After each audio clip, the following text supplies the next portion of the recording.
Hello, good morning, and happy Tuesday. Um, I've tried to bring Zilby in. Let's see. Oh, I think he's gonna hang out. I think he's gonna hang out. I bribed him with a little mousy toy. All right, so today is gonna be all about Docker stuff. We're gonna be continuing on with our Docker course and building that up. So let's jump into it. Now, let's see, we got all this done last week. So today we're gonna continue working on this. So deleting a Docker container. Coffee drinker, hello. How are you doing today? Docker is worthy of, I like Docker. Docker's a good technology. Now we have Docker. Oh, this is delete a Docker container, right? Yeah, we don't have that. Okay, so I want to new write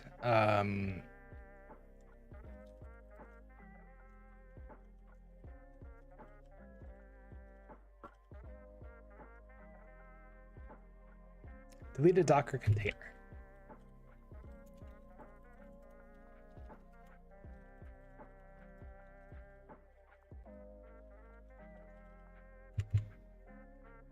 Oh, good, you just finished work. Nice. How was your day then? Hopefully it was pretty good. Okay, so deleting a Docker container.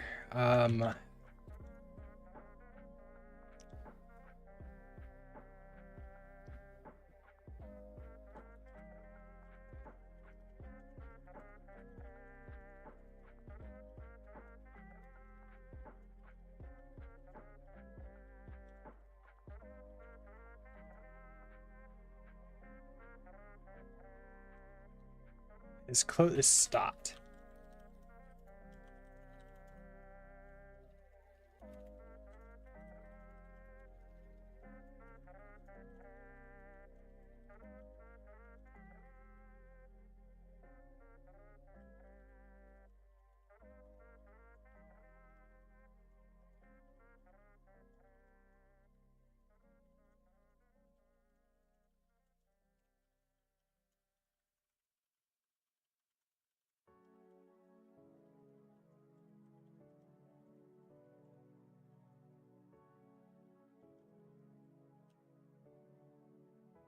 You did spend some time this weekend troubleshooting and trying to fix an ever-growing overlay to folder of Docker.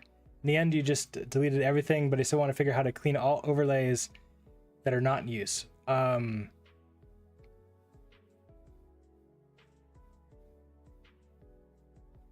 right, because you've been working on that overlay problem, right?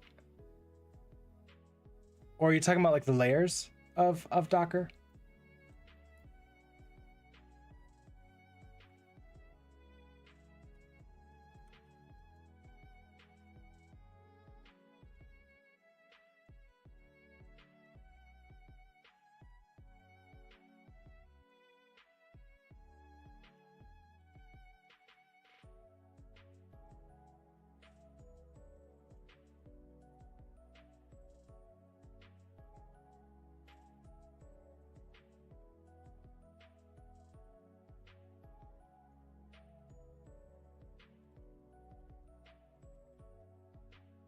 Jim, hello.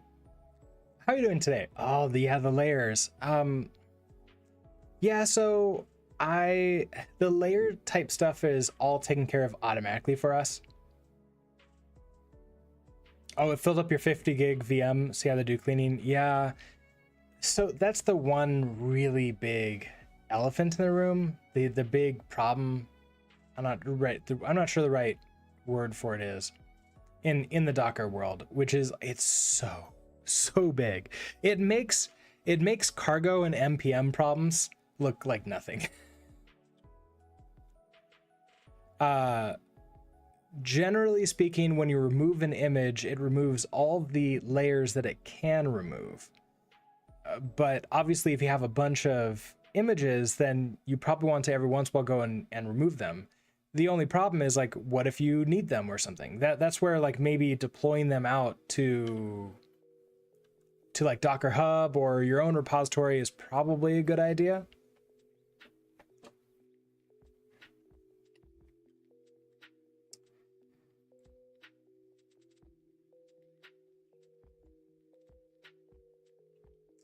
Probably should be never remove them.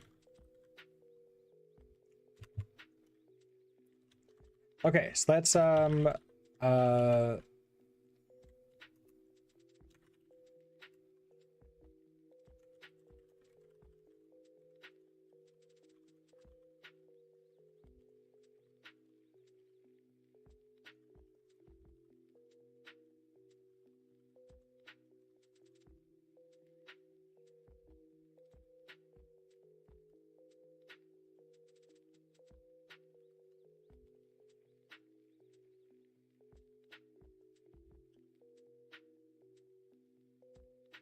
okay, so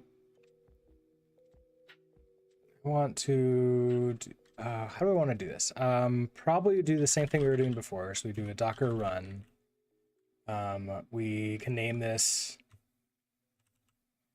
remove me.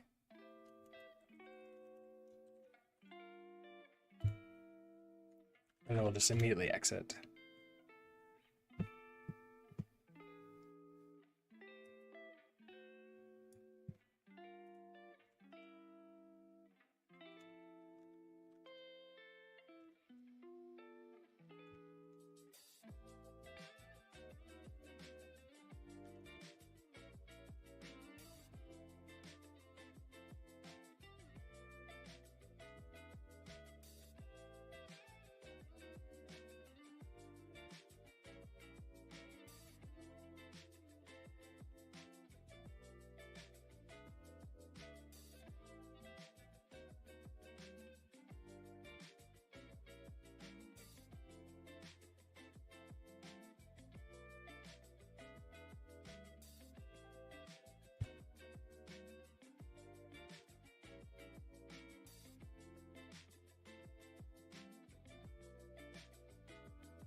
Of course, I have a ton of these, so that's not helpful.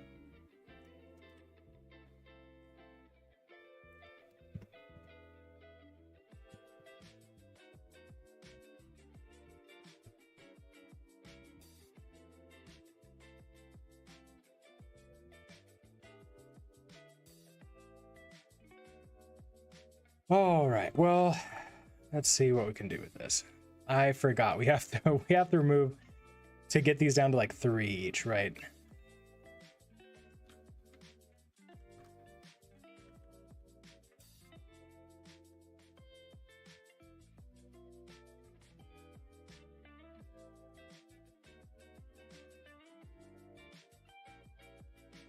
Okay, so is this the one? Yeah, remove me. So this is the only one we care about, and the rest of them we're gonna delete.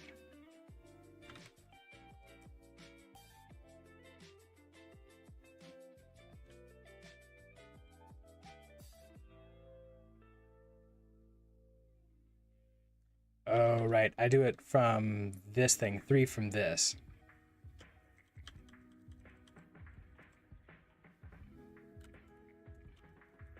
Which means you all need to be updated.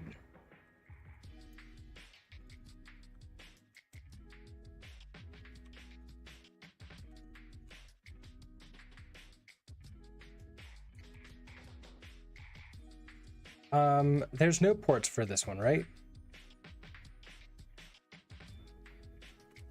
A minute. So probably something like that. There. And then all of you go away.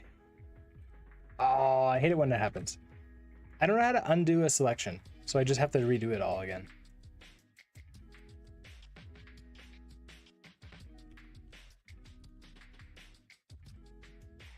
So let's see. You did see a tool that could help you on Hacker News. Looks like a very cool for insights into Docker containers. Oh, nice. I haven't really looked into metrics inside of Docker containers very much. That does seem like it'd be pretty cool. Leo Logic, hello. How are you doing today?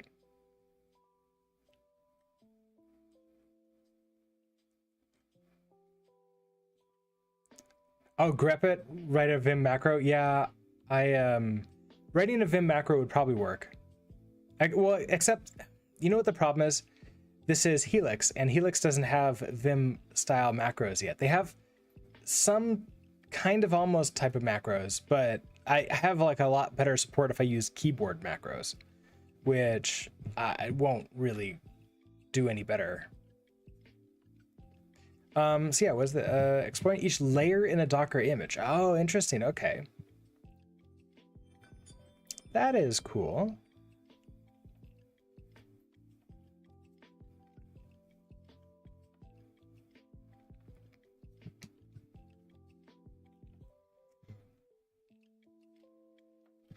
Oh, it shows you like all the files that are changed in there too.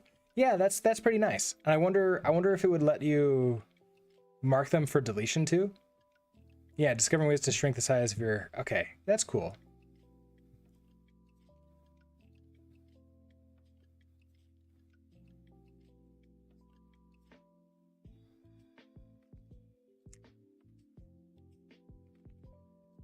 Yeah, if you end up using this and it helps, let us know how it works. BA, hello. How are you doing? Excuse me. How are you doing today? Sorry about that. Where you can find the courses. So I only have one course for sale right now. And that is this one, which is SQLX Rust. But I have a home for them all. So I should remove these because they're on hiatus right now until they update to 1.0, and this I'm probably not going to do. So yeah, this is the only one I have. If you want to take a look at it, because I do have the preview for it, there is a link to it.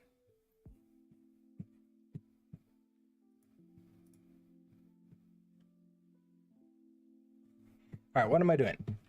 All right, we're continuing to work on this. Yes, this is probably going to go on there. I don't know what the cost I'm going to do. I have some experiments that I want to try on for different like courses and costs.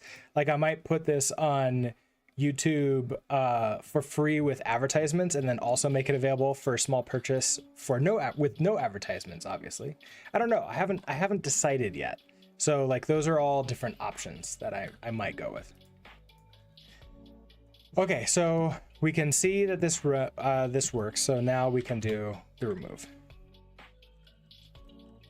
Okay, so let's remove the container with the command docker rm container name.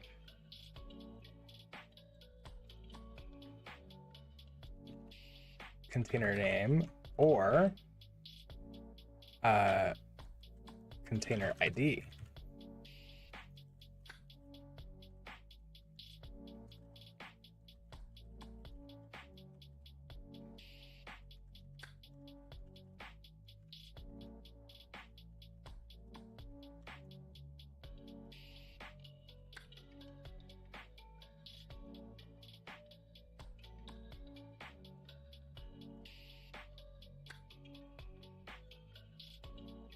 Since we named the container something easy to remember and type,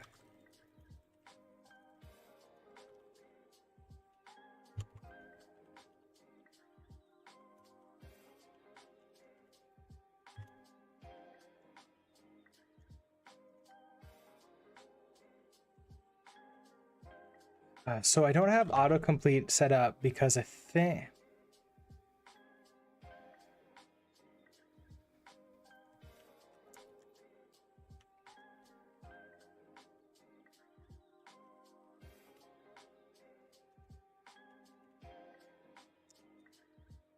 let's see, what I want to go. I wanted to Helix.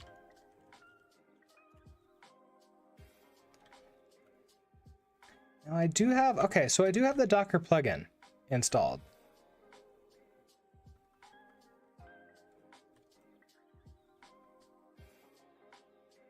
I wonder why that's not working the way I want it to work. So normally, if you have the Docker plugin installed, you can autocomplete things. So yeah, okay, so it's just auto-completing files. It's not realizing that I'm inside of a Docker command, which is unfortunate. I don't know, something about that. Thank you. I've just started learning Rust. Have seen you stream it a lot. Would love to get to the level when you're understanding things the way you do. Well, thank you for that. Like a big part of understanding is just doing it a lot, and also teaching it makes it so that we can understand it a lot as well.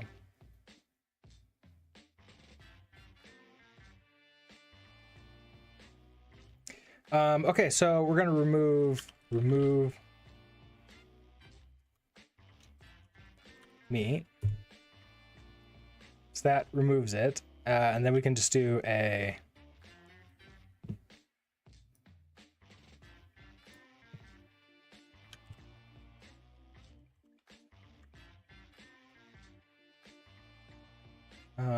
then I can do this. We'll do a docker ps-a again.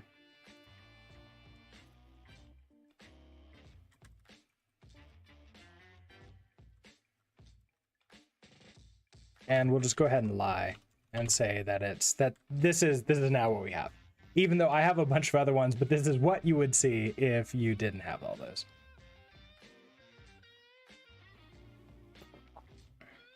VMs, LXC, Docker, JNode, what a time to be alive. It is a pretty amazing time to be developing. These are all types of things that I would have loved to have access to when I was a systems administrator. There's just so many cool tools that you could just do stuff with now. And they were all being built around that time, but I left before they got big enough for me to do anything with. Okay.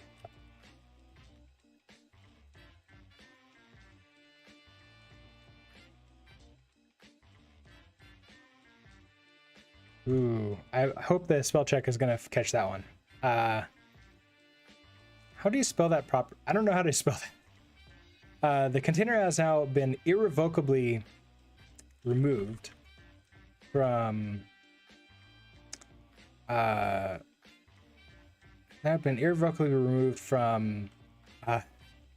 guess like removed.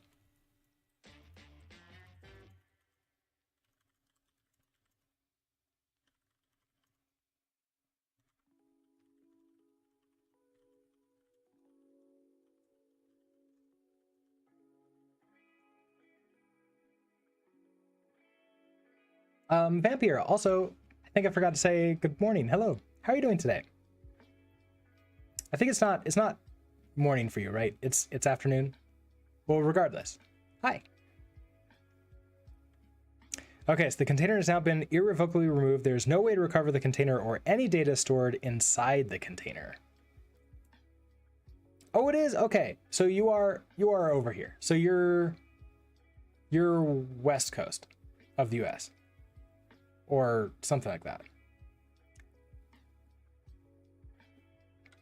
For some reason, I thought you were over in Europe somewhere.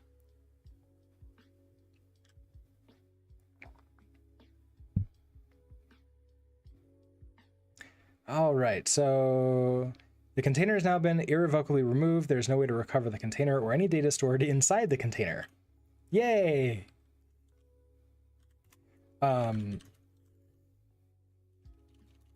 Okay. So I guess that's it.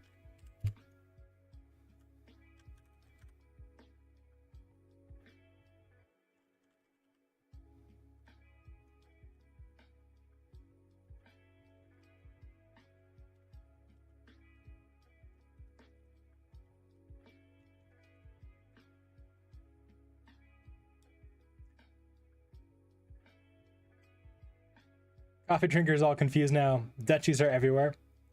I guess so.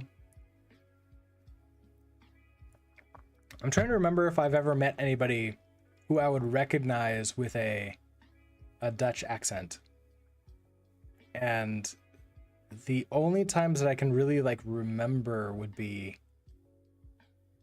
like when I was traveling, but not like I was in I was in the Bay Area, but I didn't really get out very often. So there's that. Okay, so run a Docker container in daemon mode. Okay, so let's that's next.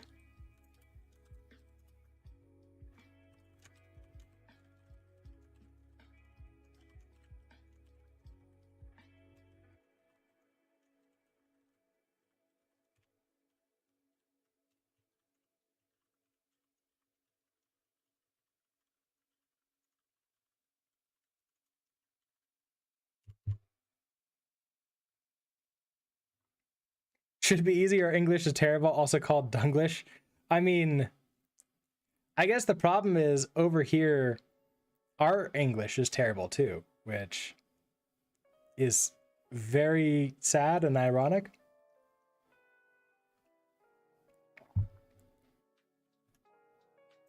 Okay, so run a Docker container, daemon mode. Okay, so okay, so until now we've been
okay, so they'll continue to run in the background without taking up the terminal.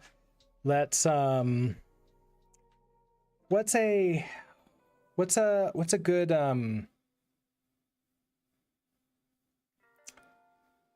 what's a good one we can use? Ubuntu is not a good image for this because it's just Ubuntu, right?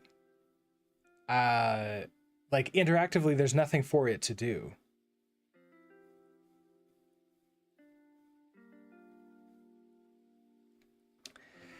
If I remember correctly, there was a Hello World, right?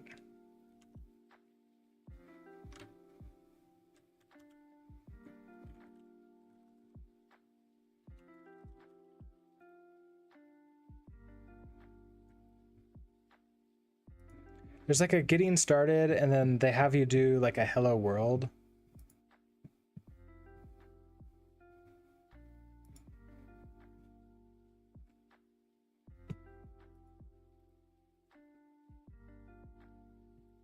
No, like they're getting started starts with like, okay, containerize this application, and we're starting much simpler than that.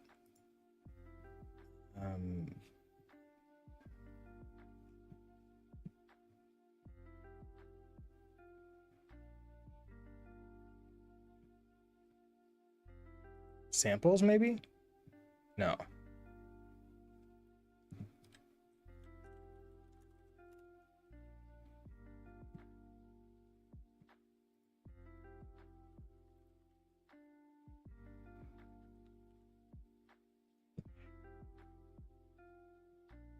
Okay, we have an official Docker image, Hello World. Wait. Was there an official Docker image named Hello Seattle?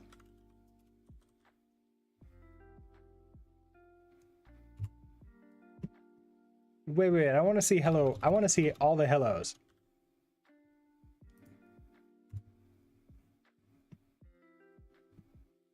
This is an, okay, this is also an official, oh, hello from DockerCon 2016. That's what it was. Okay. Oh, that's interesting. Okay. And then a bunch of other ones, but okay, this is the one we want. So hello world, if we just run this, oh, but this won't work, will it?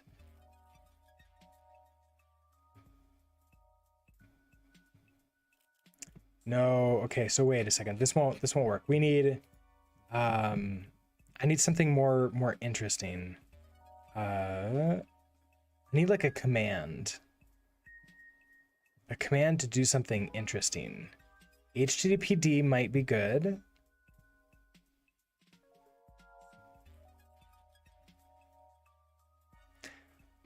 Some of the let's see. The web servers might be good. This is for web development. Do you think web developers would hate me if I used WordPress as the example? They would probably not be happy with that. Let's see, we can just throw on a Postgres database. I mean, that should work. Postgres databases are pretty simple. How trustworthy are these pre-built Docker images? So the general idea is that if it has a single name and if it has this nice little Docker official image next to it, extremely trustworthy.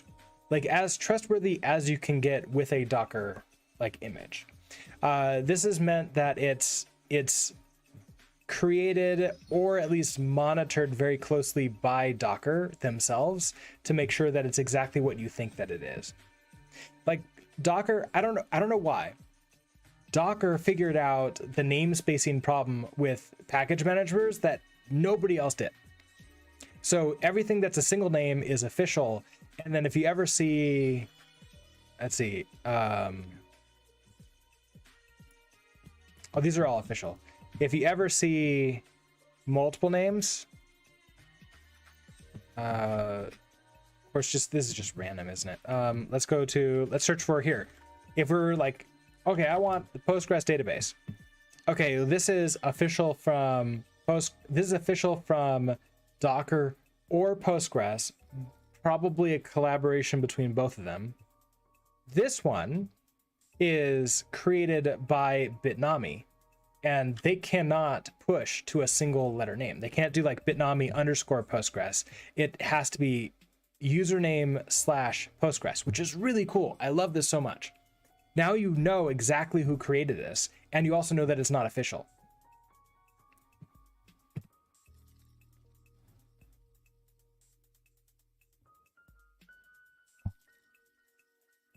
Okay, so we'll do this, and that will be like a cool. You have a Docker. You have a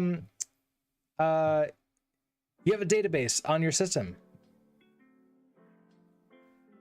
Okay, so what's the bare minimum to? Okay, well let's jump into it.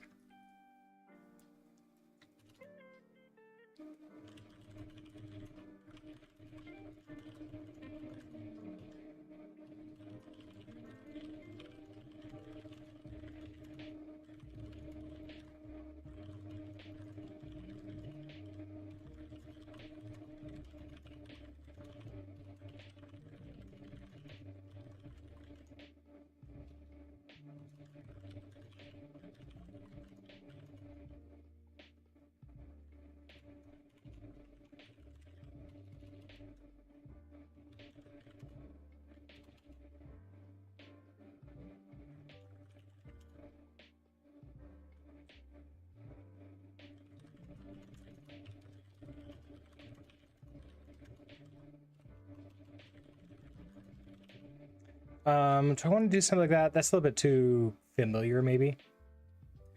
Like, let's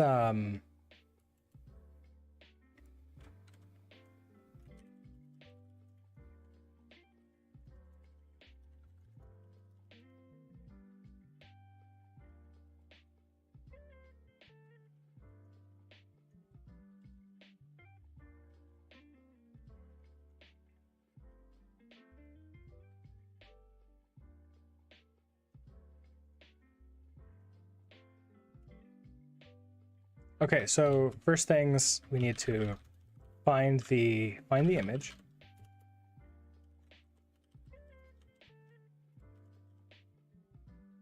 So the first steps.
I think I already talked about earlier on about official images versus not.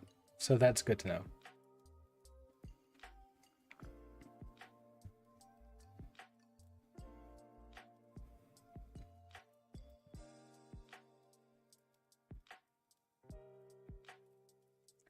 Thanks. You meant to look into Docker a long time ago. You installed the Docker container a long time ago, but you lost the VM you were running it on, had a Portaino. Okay. Problem is that developers don't always realize that they're using some vague Docker image with one star that is not trustworthy at all as their base. That's it's so true. Because like when I watched a guest speaker once, we brought them in and they told us like, they told the students, oh, hey, if you want to check out a new technology, just go onto Docker Hub and install and like go just search for something and find it and install it. And hey, you can just play around with it. And they were trying to talk about, oh, hey, you can play around with something like Postgres or Redis or Cassandra DB. You can do all those things and like just figure it out and play around with the technology without having to like install it. And if you screw up, that's okay. Just delete the container and restart it again. But the problem is that if you don't also tell them, hey, this is what official image looks like, they might just install malware. And oh yeah, so this is a really good point.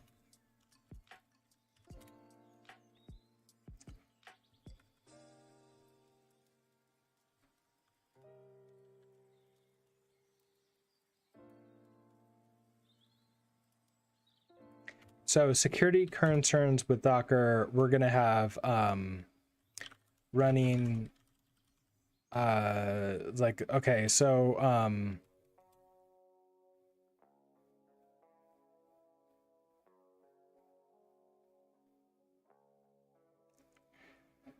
not sure the title of this, so the general idea is gonna be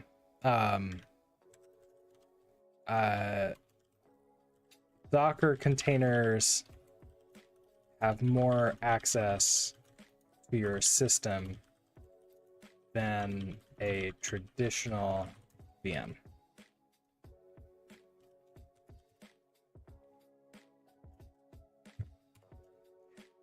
So that is something to be around as. Yeah, they're running as root, and you can't really ever get away from that because they're borrowing well, if you're on a Linux system, they're borrowing the kernel, they're borrowing the memory. They're not cordoning off parts of the memory to be just their own thing. They're just sort of like using it just the way that a normal system would use it, which technically means if you're root, you could do really cool things like start investigating memory that is not yours.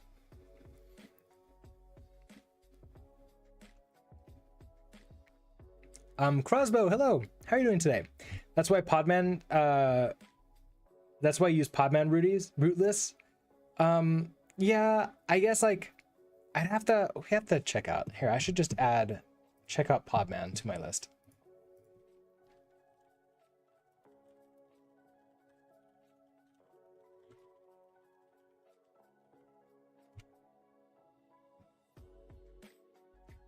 I mean, the big thing though is it's just why don't use unfamiliar images. Like I mean, to me, it's use the official ones and then build everything yourself if you can.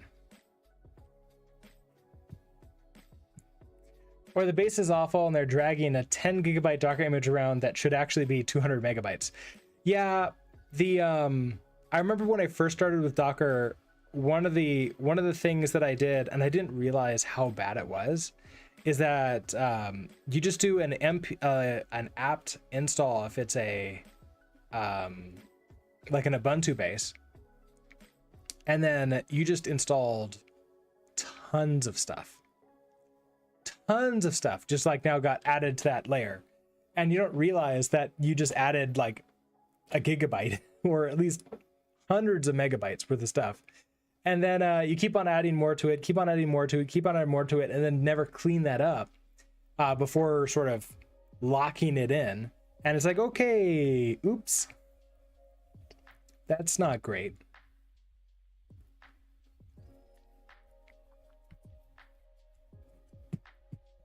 Okay, so what are we doing? The first image, okay, so the search for the image that was in it, in this case, Postgres. Okay, so we find the image, and then after this, we're going to, okay,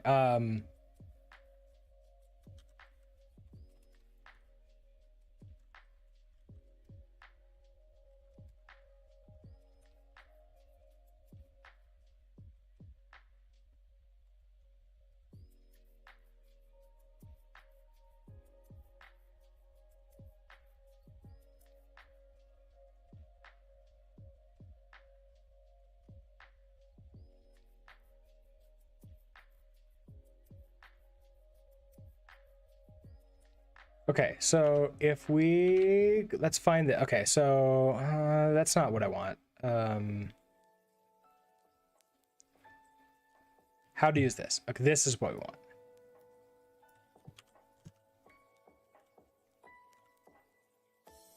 Okay, so what is this saying for us? Apt auto remove and apt auto clean. Yeah, I mean that would be good if I had the thought about it, but no, I was too used to just having big systems. I wasn't used to thinking in containers at the time. Podman is 99% like Docker. Some people alias Docker as Podman. There's some corner case differences in license. Too bad you can't see when you last used a package. See, it feels somewhat dirty to me to have and all my commands in one run statement, so it only creates one layer instead of many. Yeah, that's another thing. It does feel dirty doing that, but it works.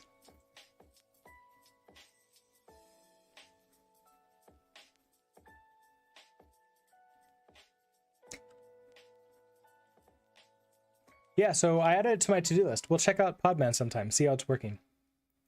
Basil, hello. How are you doing today? How to install Rust, Actix, and Docker and deploy to serverless? Well, that's...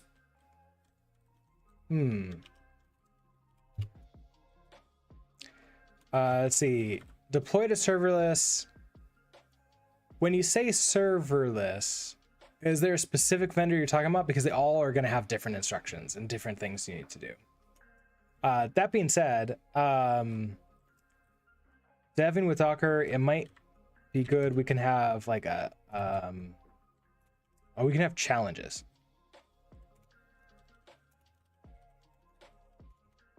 So this would be like,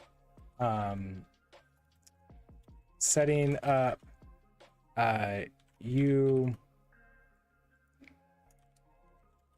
Actix, web, database,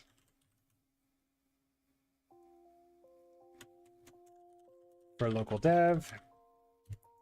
I don't know. I don't think I'm going to do this one for like deployment type things, but maybe there's something we can do. Right, you mentioned that before, Ninja. Also, hello. How are you doing today? You've been using Fermyon Spin to deploy serverless WASI, which is nice.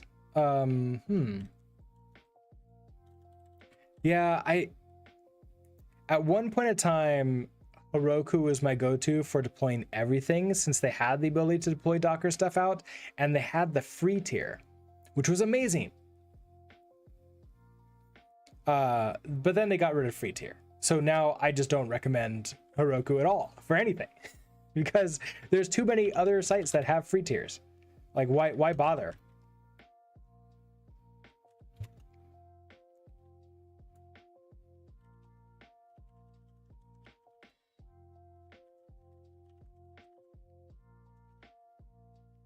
Okay, so I guess like we have, so there are 2 new things.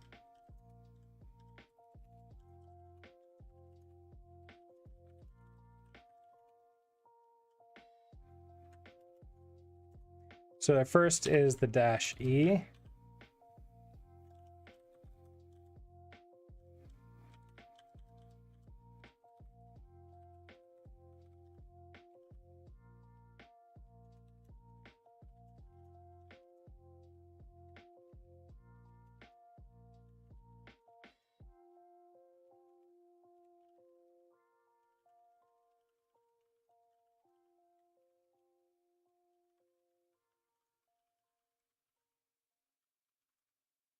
Okay, to create an environment variable, the key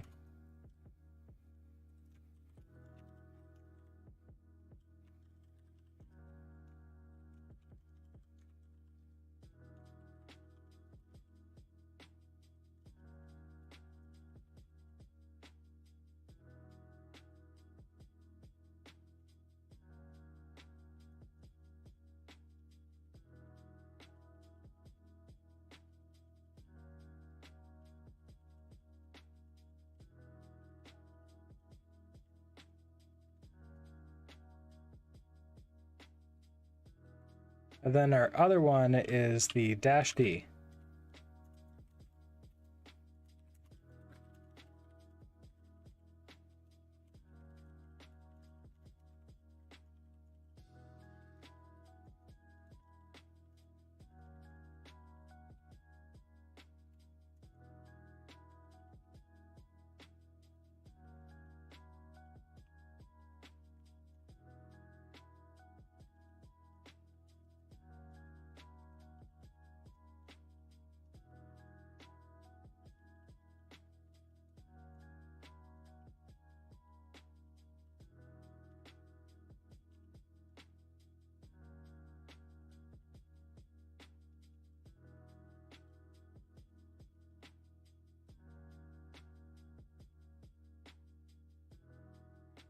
Let's see.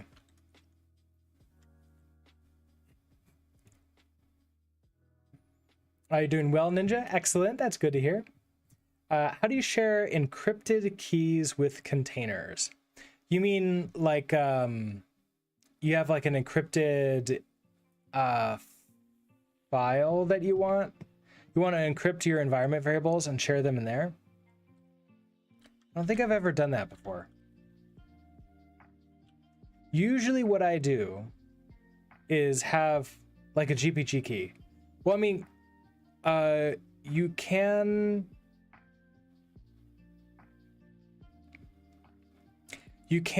make just a file like available to a container, and there's a couple different ways to do that. You can copy it in to the image itself, or you can just make it available to the container also and sort of like pass it in there. You can also kind of sort of SSH copy if you set that up to like throw things into the image at runtime, or to the container at runtime, I guess. Copy is bad. It's been a while since I used it. There's like 3 different types of copies. I sort of confuse myself with them all the time. There's a secret volume in Podman. I don't think that there's a secret volume in Docker. I'm not aware of that.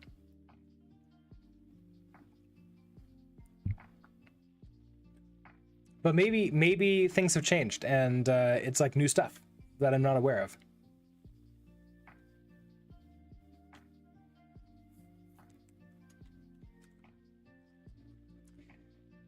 Okay, so if we run this command,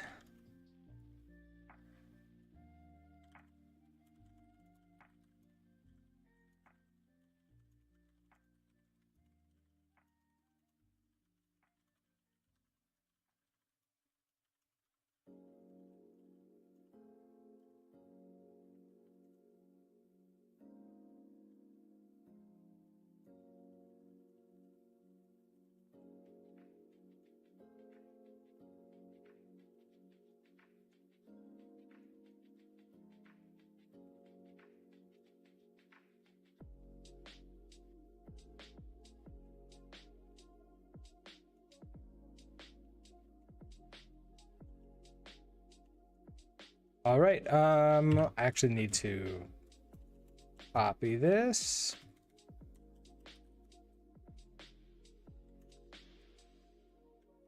Okay, so we're gonna run you.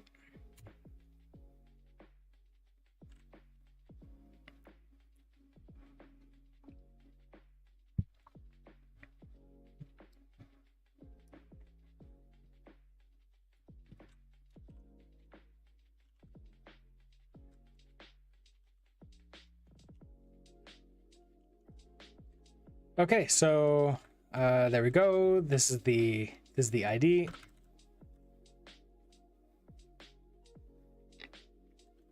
And what do we want to do with this? We want to, okay, so basically it's now running. I should be able to do a Docker PS and see it here.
Note that we don't need the -a option since the container is active and running now.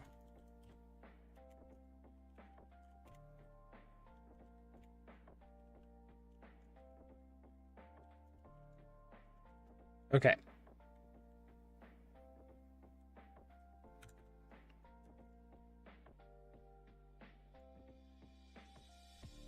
And I mean, I guess that's kind of it.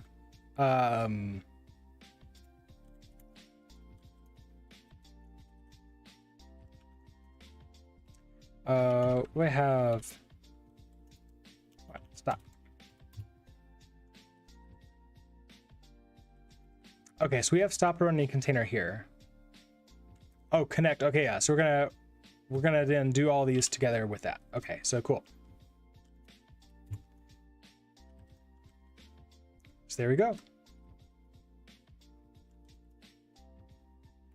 I guess I already got that, so it's good to go. All right.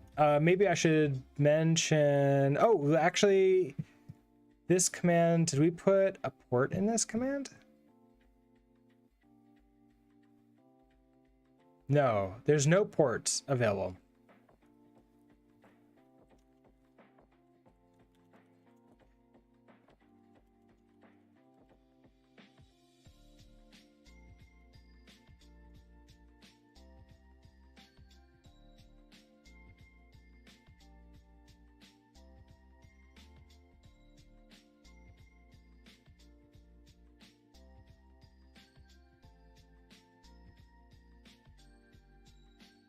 We would not be able to connect since the port.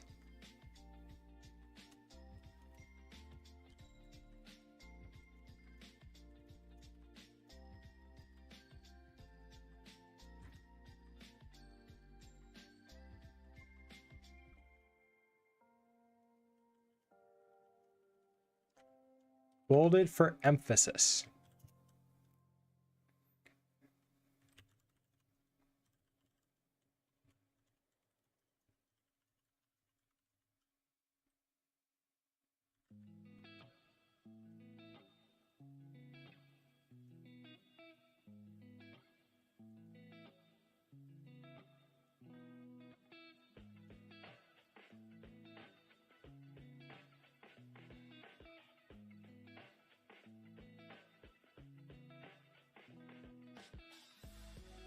Okay, so that's available inside the container.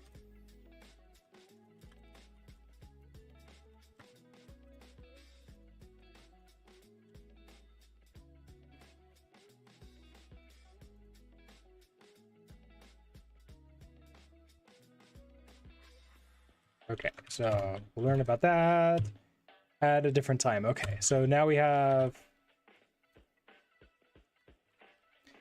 Docker run in daemon mode. Now I think, okay, so connect stop running container. Oh yeah, up here we have binding, logging, exposing ports. Okay, so all that stuff is in there. So yeah, we're gonna work on that soon. Okay. I am curious, Crossbow, whether or not that's a new thing in Docker or not. Let's go take a look. Do they have you called it like a secret? Okay, so secrets.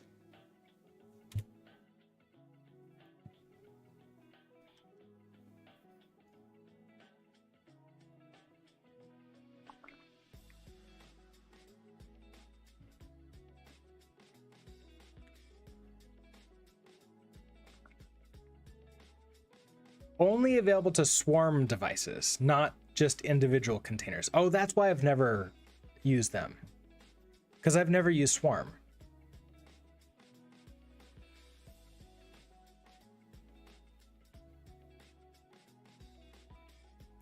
Okay, interesting.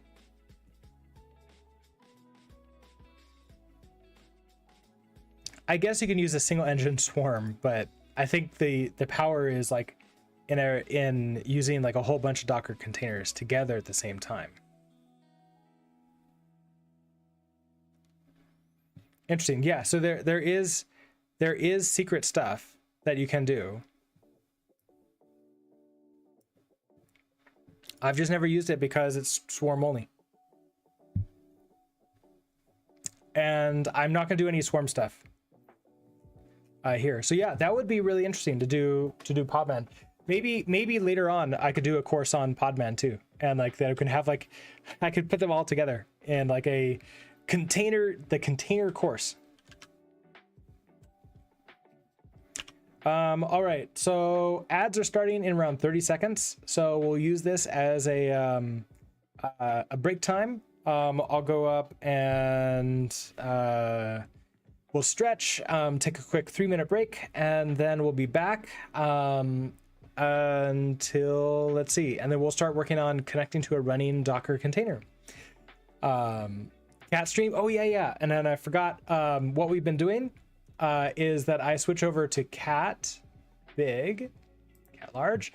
For those of you who don't get ads, or maybe in the corner, you'll see this. So I will see you on the other side of the ads.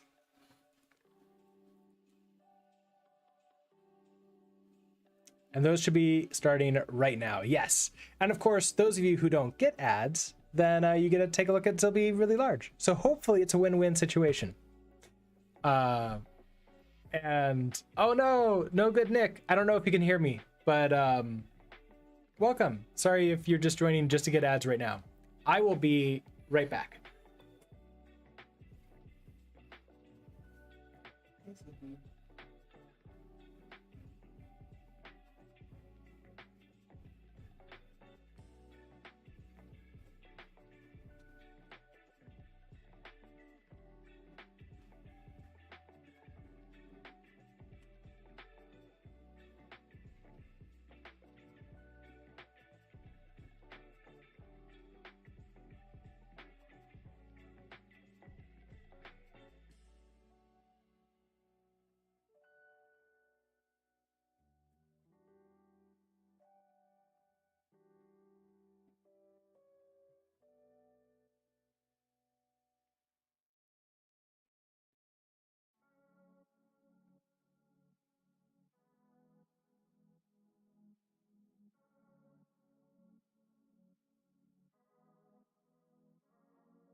All right, we should be back here.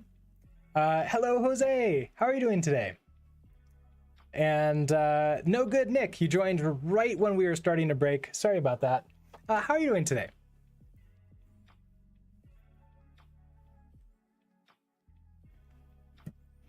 All right, so another hour, and we're going to continue on. So, connecting to a running Docker container. Okay, this is where some really cool stuff starts to get going.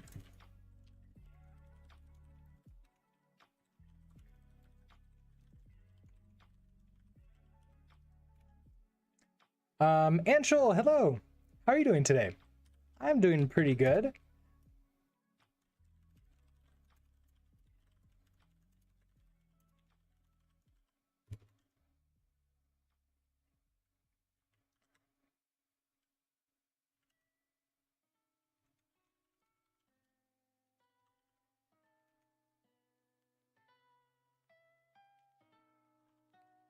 Okay, so in the last, or in the previous.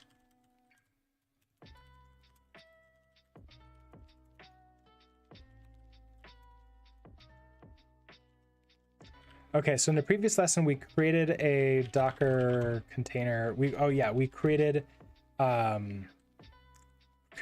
container that is running in the background.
Okay, so let's run this, and we're going to drop into an interactive shell with this.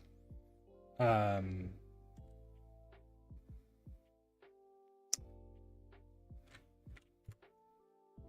was going to say, why is this not running?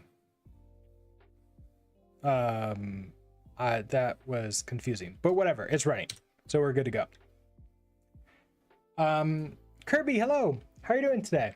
Will this be posted on YouTube? Well, so the archive, the live stream archives are gonna just stay up on YouTube, so you can just sort of look through those. Although they are on there for a long time. Beyond that, I don't know where the final course is going to live. It might be on YouTube, and it might be on my LMS. It might be on both. I haven't fully decided the sort of like the business value of it yet. Like the best value for, like, you know, I have to like go back and forth between like, okay, community, me, like all that stuff. Like what do I think like the market is for that? Once I figure that out, I'll let everybody know. I'm sort of aiming for both right now, but I haven't fully like committed to one yet. Okay, so I I guess we'll start with this, right? So if I just do docker ps, and we'll see that this is some Postgres. Now I can do a docker exec. If I remember correctly, we need to do it. Let's just double check. Oh, it's not -h. Okay.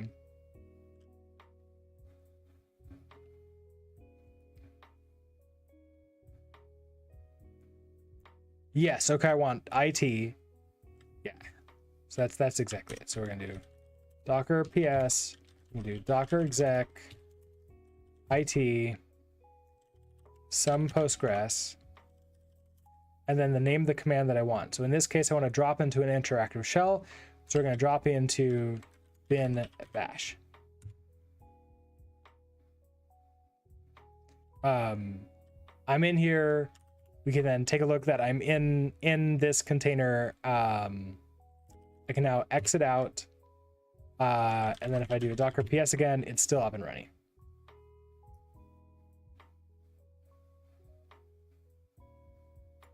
So I might as well do all of these.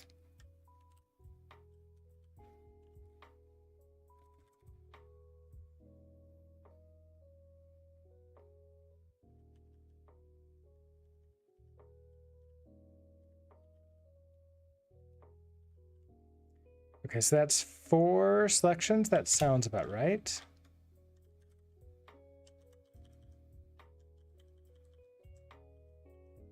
Ooh, uh-oh.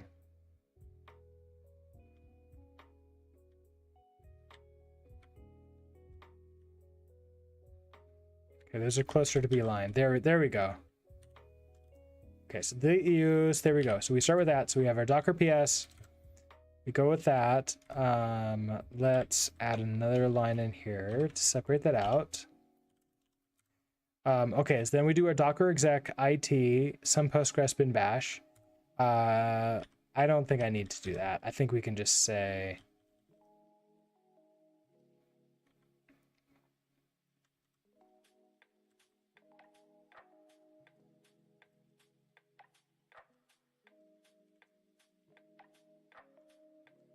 nope. Okay, then we go into there. Okay, so we exit out. Let's add in that thing there like that. We do docker ps, and it's still running. Okay.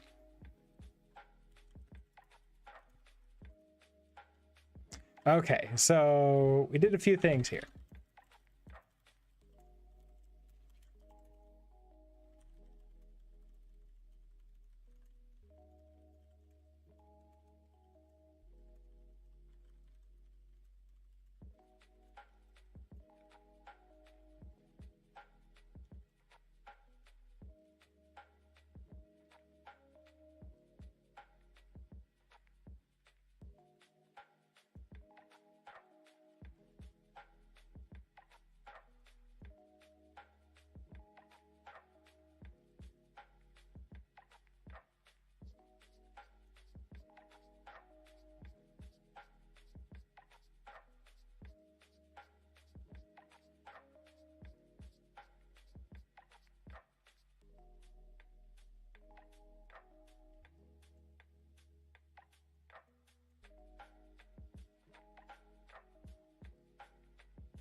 Would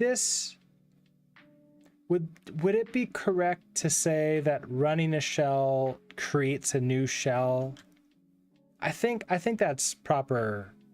That's the proper way of putting it, right? That's how I've always used it when talking with my fellow sysadmins back in the day. So I think that would make sense, right? So when we run the shell directly, it creates a new shell.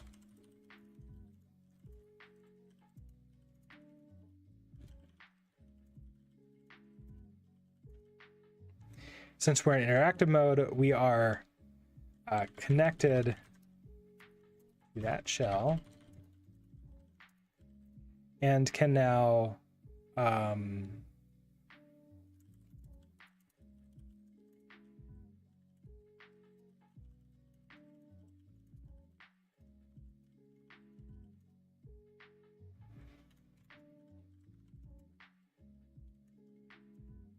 okay, so when we're finished,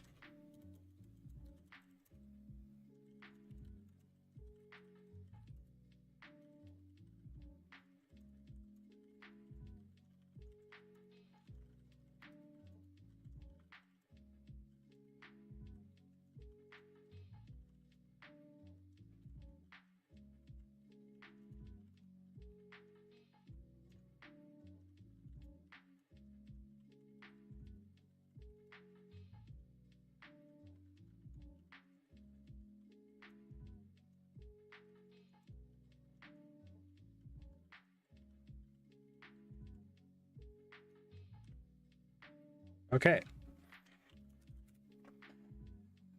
I feel like this is one of the first parts where I think somebody can get like confused and go like, but I exited out early, like previously. Why didn't this one like quit? Why is this still running?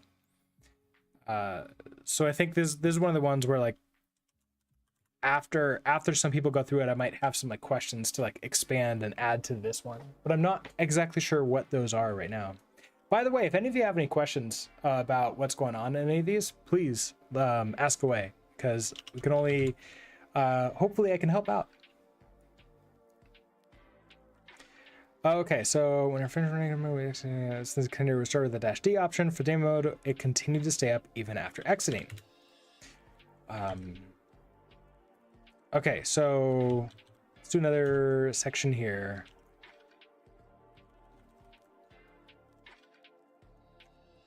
So other commands.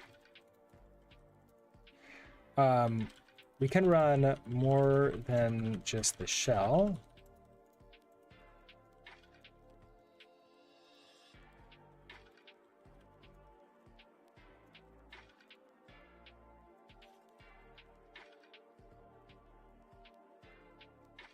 Okay, so any command that could be run inside the container could be run as part of the Docker exec command.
Wait, why are you gone?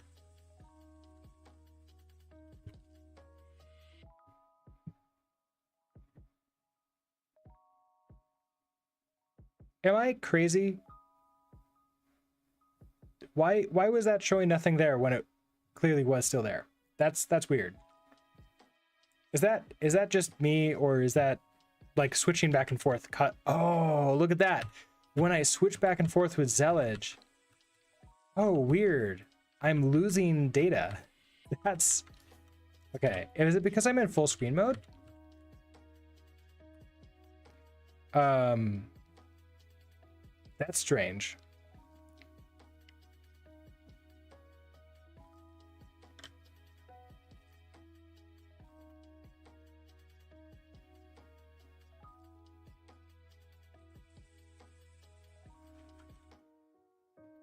Okay.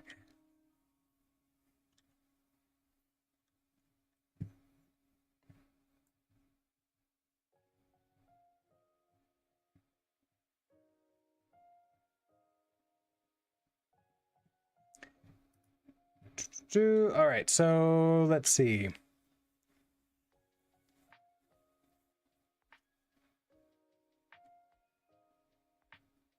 Okay, my other work, the contract work, sent me a request, and I will do that, but it's not a rush, so I will do that this afternoon.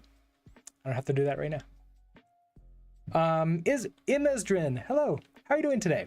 I'm doing pretty good. It's fun Docker time. Okay, so let's go back to full mode. So okay, whenever I switch back and forth with Zellige, that is losing data, which is weird. Okay, so we have Docker PS. I want to do a Docker exec, no IT. We're just going to do it to some Postgres. We're going to do the ls command, and that lists out what we have here.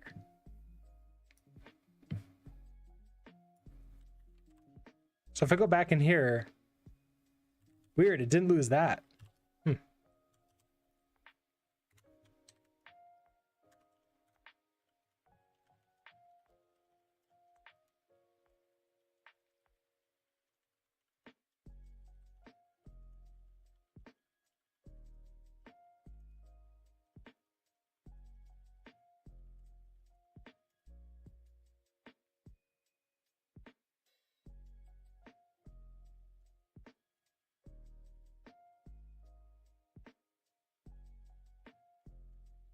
I guess like there's not really two ways, there's just one way, right?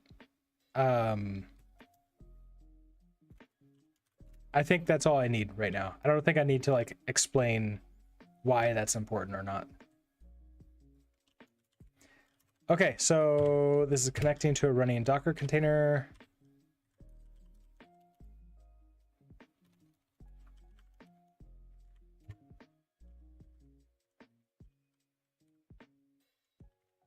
Stop a running Docker container. All right.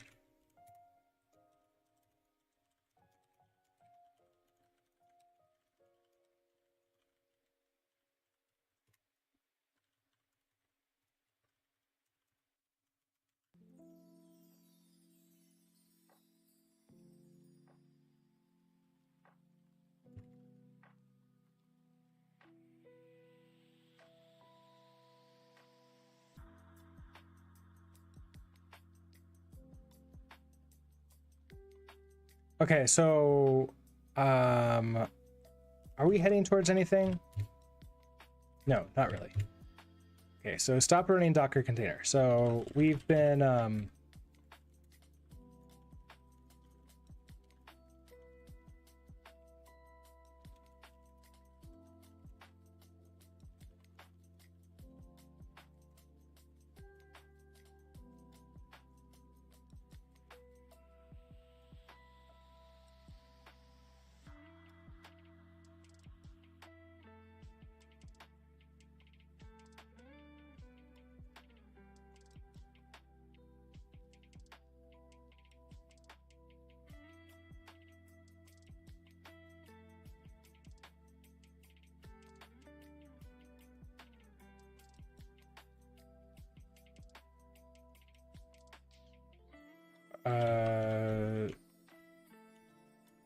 okay, so it's taking up memory, RAM, and CPU resources on the system.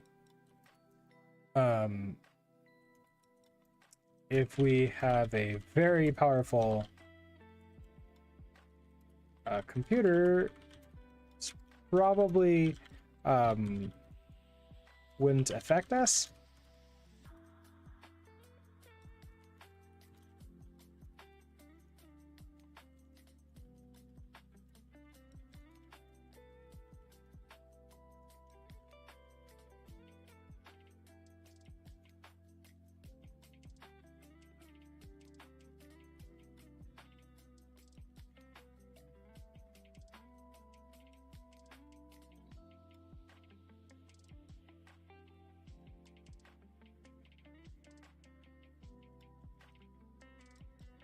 Little Horns, hello, how are you doing today?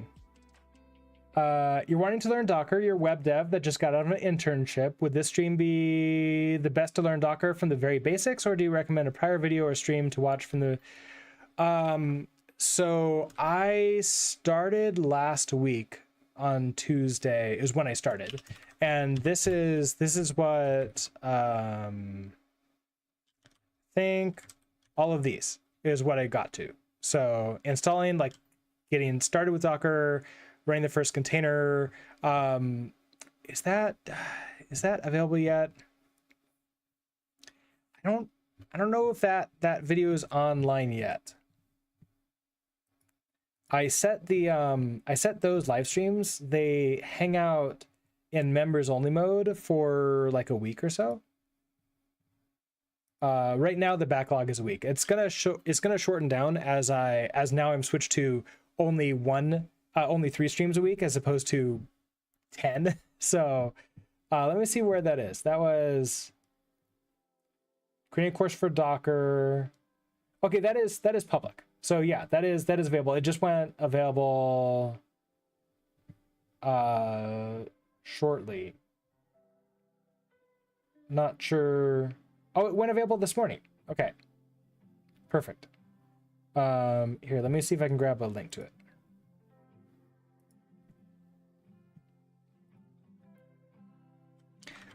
So it is a full live stream. It's long. It's so you'll have to probably like skip around because the first part of that live stream is me figuring out what I'm gonna teach. So obviously we didn't start with Docker until like a little bit later into it, but then we're going through all the basics of Docker in there. My host company used Docker. Your last company used Docker, and you just got a glimpse of how important it is to learn. You've only been studying web dev for a year. Yeah, Docker, knowing the basics of Docker is super important. Knowing like advanced stuff of Docker, I don't think is super important. You know, nobody. Okay, not nobody. Everybody doesn't need to learn those until you need to use them. That's my opinion for it. Like when you need it, then you learn it. And like once you get to a certain level with your skills, you're going to be able to learn stuff on demand a lot easier than trying to pre-learn everything. You only been studying web dev for a year? Well, awesome. It's a fun and amazing sort of like time we're in with web dev. We have all sorts of tools like this now, which is so cool. I love it. Yeah, and if you have any questions, feel free to ask here or on Discord. Oh, your internship is with Booz Allen Hamilton. They didn't hire you, unfortunately. What do you think the market for junior devs is currently? Very rough, unfortunately. The markets are in a very weird place right now, especially in technology. You've no doubt heard and seen all the layoffs that happened recently and are continuing to happen. However, we're noticing and we're seeing that the non-tech sector are hiring devs still. The problem is obviously that those companies generally don't hire very large teams of developers. So if you were to get hired by them, you may or may not have anybody else there with you. So right now, my suggestion for anybody sort of getting into the field is obviously you're going to have to take whatever jobs you can get, right? Also, find a way to get some kind of mentorship outside of your job, because you can't rely upon getting into a company which is going to have strong senior devs there who know what they're doing and can help you out. If you're lucky, you will, but otherwise you may just have to be on your own for that. So that's my suggestion, is it's all about community these days. I've never worked with Booz Allen Hamilton. I think I interviewed with them once years and years and years ago. But I don't remember anything about that. Shroud, hello. How are you doing today? Making connection helps the most right now. It's way too rough otherwise, it seems. Yeah, it's always been important, but the importance of it has skyrocketed way up. It's huge now. Let's see. Perfect. Thank you. I finished a code school, an apprenticeship, and an internship this year, but as a non-traditional dev, you find out it's don't worry about any of that stuff. It's not your education. It's not your it's not anything else. It's it's the market. the market for devs is weird, and so there's a lot of other devs sort of vying for the same jobs. There's a lot of companies that are like scared to hire because it's expensive, and they don't want to just let you go immediately afterwards. So it's or at least hopefully they don't. So it's basically, when you get a job, it's because you proved that you're going to provide more value than you cost as an employee.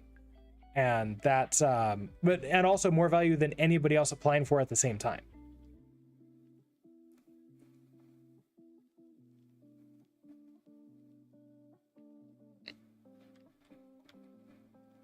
They only hired devs with degrees during your, yeah, a lot of companies still have the old mindsets, which is it's a thing. I don't agree with it, but it is still very prevalent. Usually after your first job, you can get around all that stuff. Like, it's just your first job. Your first job is the hardest. After that, doesn't make it super easy, but it's always going to be slightly easier. Every job is going to be slightly easier than the previous one.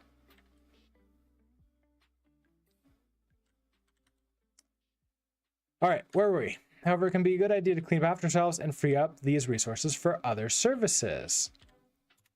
Okay, so let's do this. We'll use docker stop command.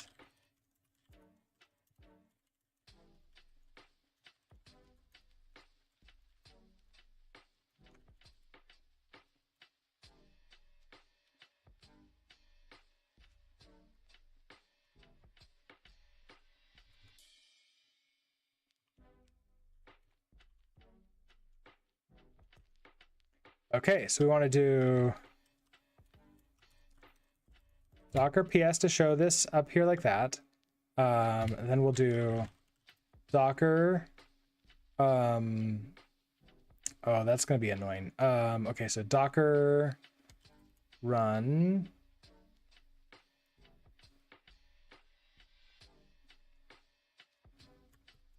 docker stop. No, what was I thinking? Docker stop some Postgres. Okay, and then docker ps, and then it's now stopped.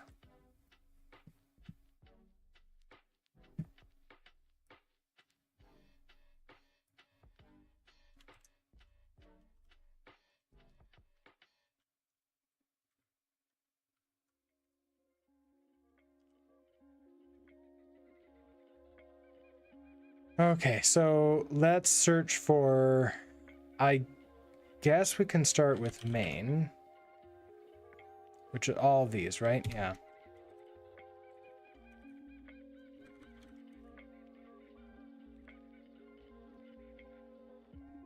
Oh, that works. Okay.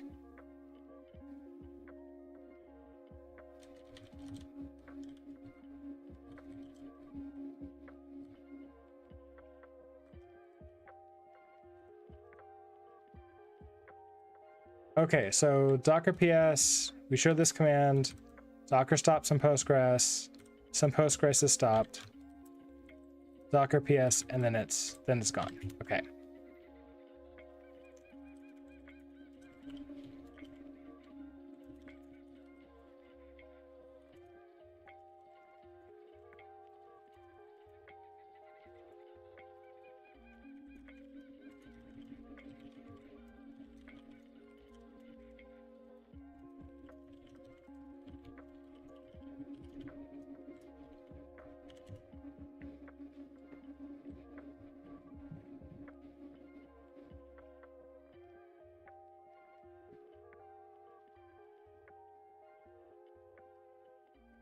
I worked with people from India that had a degree, but they only did the cram test. I guess that's because, yeah, so a degree, like any other schooling, is going to be hit or miss, right? It all depends upon the system. Like I've worked with people from India that were amazing developers.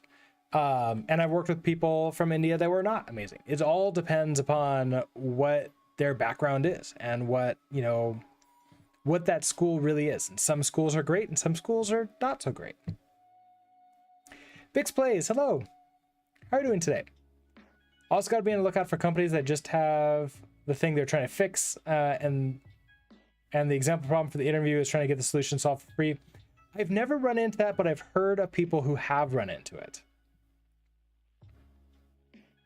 Generally speaking, when you're taking the interview and if the problem seems to be very much related, like not just somewhat related, but like a real problem as opposed to sort of like a toy problem to show off skills, I would be hesitant to do that.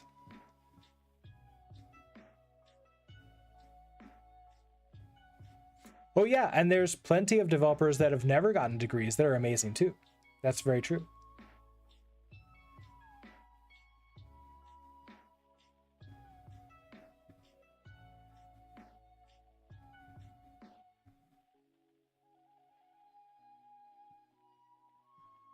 I worked with someone with a college degree and he struggled building a Spring backend on a group project, ended up building a whole thing, and it was my first time with a Spring Boot. Degrees don't equate quality or willingness to learn and achieve. The reason why degrees are so often used as a metric to try to like measure quality of a developer is because it's an easy to measure metric, right? Like it's easy to know if somebody had a degree or not. You just literally look for the degree. You can just do a phone call up to their school to verify if you really want to, and there you go. You have a degree. And I think that's a problem that I see a lot of businesses have, is that they sometimes conflate easy to measure with a good idea to measure. It's not always true.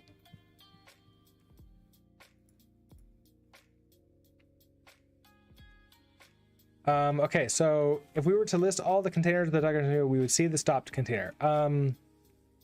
I guess I should probably put this up here. I think the only difference here is that it's going to be stopped, right?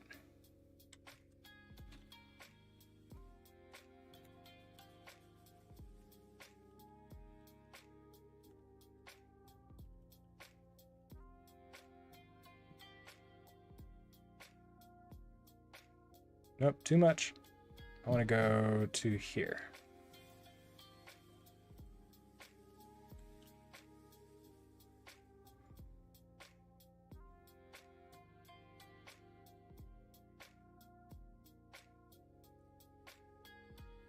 Yeah, I think so.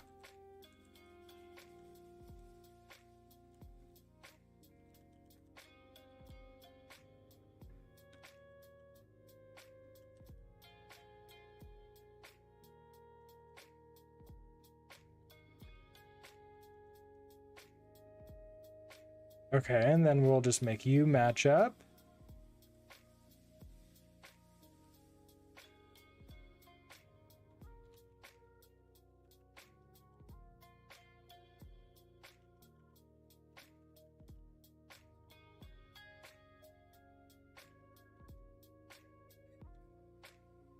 Let's see. Oh, we don't have status exited 4 minutes ago. Ooh, okay. So then we have ports.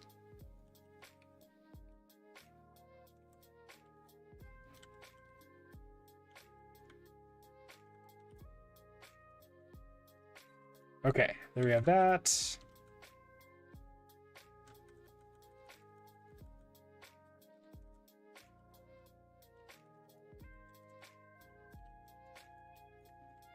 Okay, there we go. That makes it consistent. Okay, so we see the stop container. All right. And we are good to go.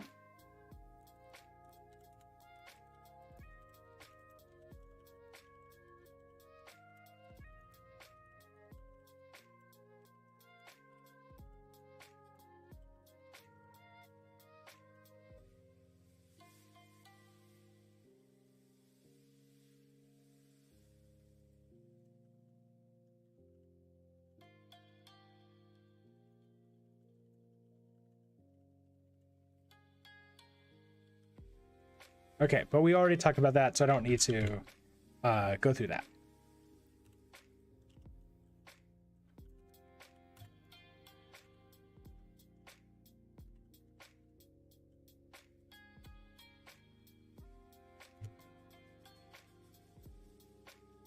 Okay, stop a running container.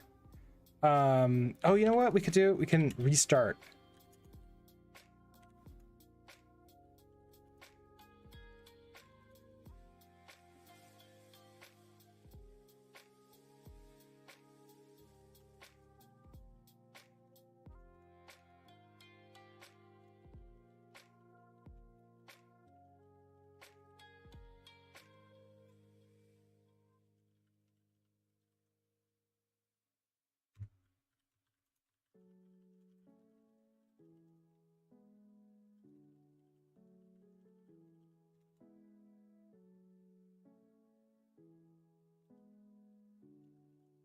Okay, so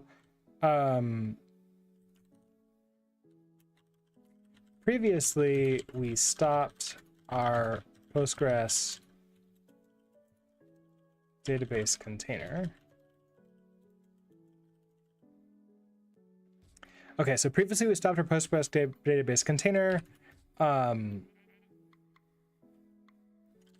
What if we wanted to restart it again without having to create a new container?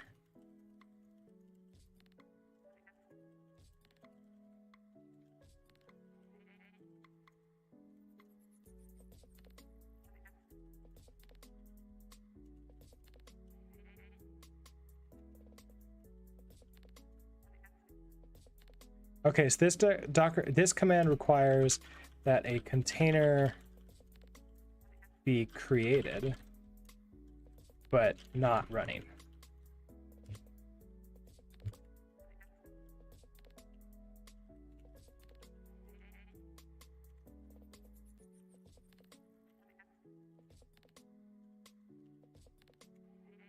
Okay, so we have that. I want to do Docker. I just want to now do a Docker start. And then we can do a Docker PS.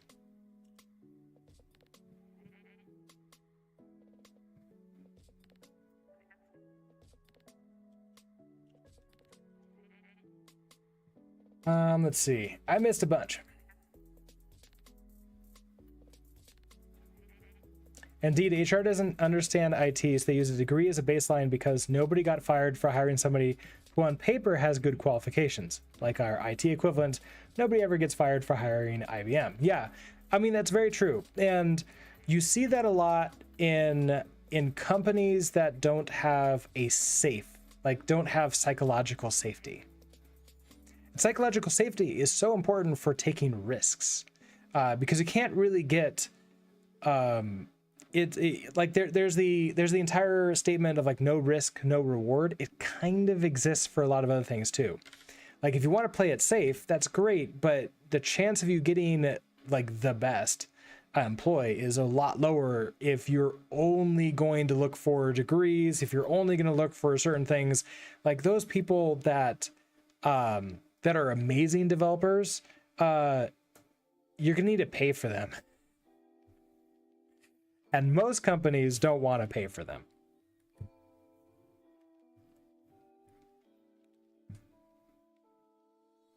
I have a degree from a foreign land. Talk about prejudice disposition to start with. I just started as a file clerk at the medium bank and worked my way up to BI specialist. I had the knowledge and experience. I just didn't get a chance. That's happened so often, and it sucks so much. I'm sorry about that. I still have no clue how to have handled that better. Today, 21 years later, I make enough money to live comfortably. I think nowadays things have changed because more and more people, like things are more global now. So it's a lot easier to move around without degrees. It's like way more common too. So even though there's a lot of companies that are requiring it, there's usually, nowadays there's ways to sort of sidestep those requirements. The networking is the key.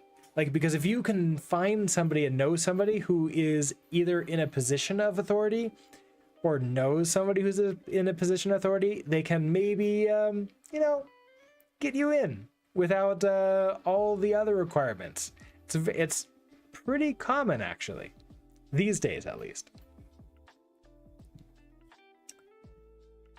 Here, nobody will work for minimum wage. Like the McDonald's has to pay $2 more than minimum wage to be able to get people to work for them, which is good. Like I think it really shows how markets work, which is the price that you pay for, and then the amount that we charge, like the amount that we work for, is also part of the market, right? Is what the market will bear. And that's if the market doesn't accept a super low wage, then that's what it is. If they're only hiring for minimum wage, then, and people are taking those jobs, then of course they're not going to hire for hire, because that's what the market bears.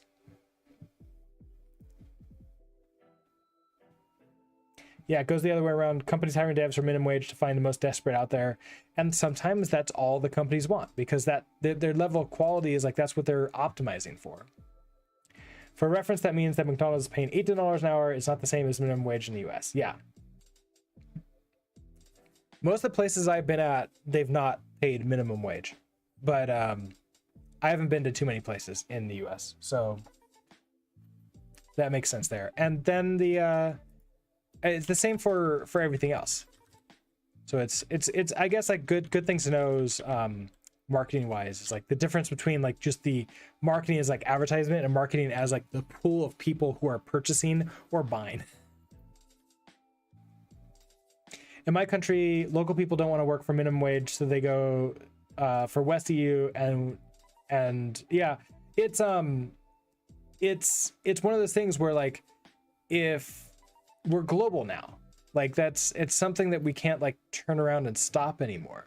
So if you can get your labor from another country, and it's going to be cheaper there because the comparison between your dollar and their dollar is, cheaper. Therefore, there are, that's going to happen.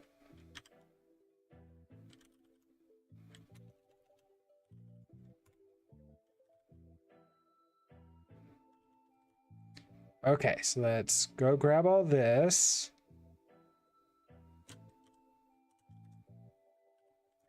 Okay, so Docker PS, we get that. I like having like the extra space in here. Okay, so we PS to show that it doesn't exist, and then we run the start command that starts it, and now we can see it here. Okay, since this was a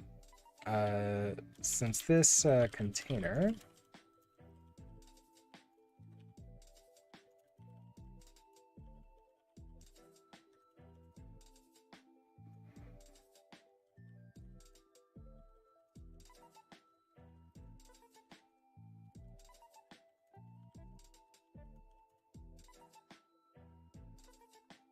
okay, so I don't really know if there's anything else we really need to do about that. It's pretty simple.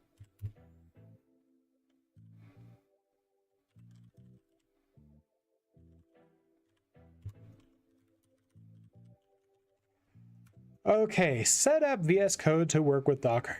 This is important, but okay, set up VS Code to work with Docker.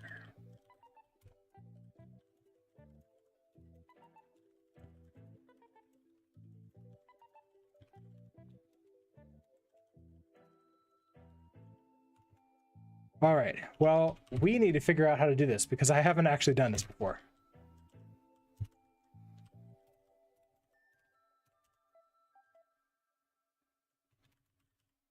There we go.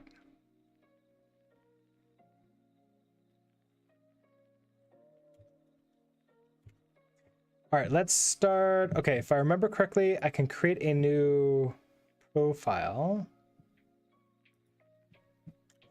Profile name, this is going to be Docker for web development Don't copy. Choose what to configure in your profile. What does that mean? If I leave it unchecked, if I leave it checked, it's gonna reset them to be nothing? Or if I leave it, I don't get it.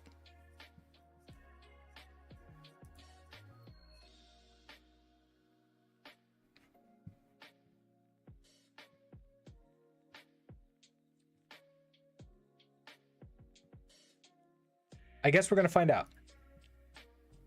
So this should theoretically reset and everything should be good to go.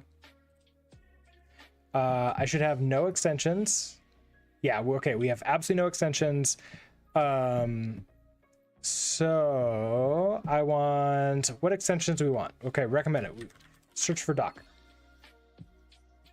So this one, again, like it has the little circle thing. So it's by Microsoft. It has the little check mark, so we know that it is Microsoft, so that makes me feel better. It also has 30 million downloads. That is a lot for an extension. This extension is recommended because you have Kubernetes installed. Do I don't remember installing Kubernetes, so I think something else must have installed it for me. Okay, so we're going to install the Docker container. Now, what can I do with this? Oh, there's so much here. Let's, can I move? Oh, this shows all the stopped container. Oh, okay. Oh, that's what it is. Okay. Yeah, let's remove all the stopped containers.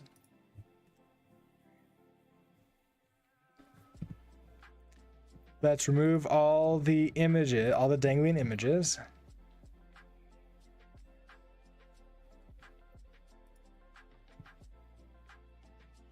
Oh, I guess let's remove all of the images. Can I?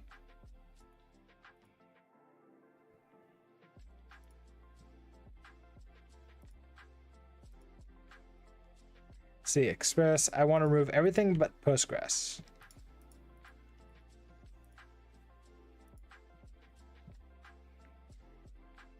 Okay, there we go. So now we have the image.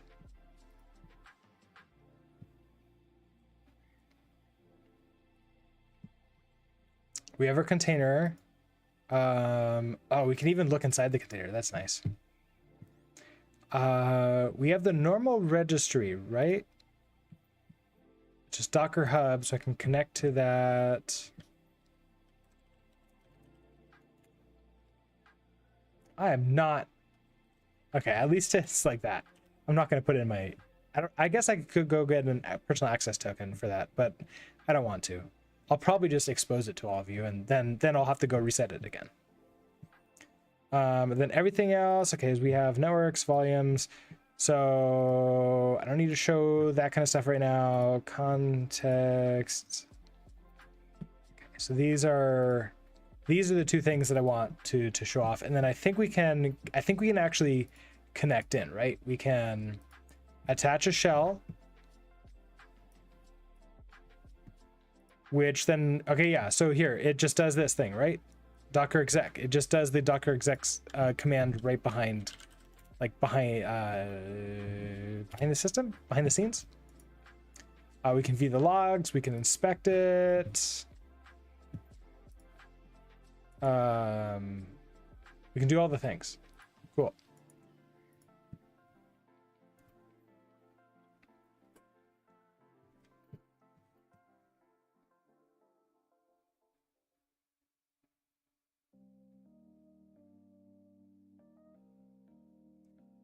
Beginning January 1st, California employees may have to pay overtime to more computer software employees who earn less than $115,000 per year.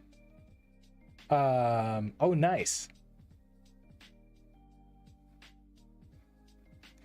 It's something that not just California, but everywhere software workers are pushed into overtime way too often and way too easily.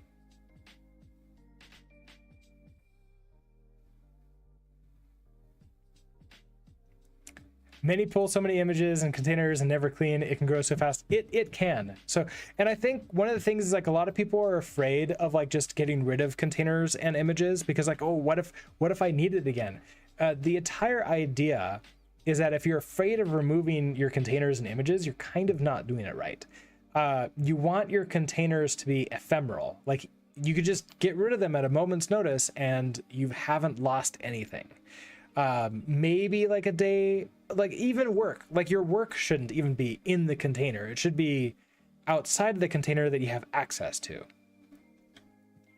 Like maybe you have some like test data in there, but in the end, test data, you should be able to recreate that, or it shouldn't matter if you lose it.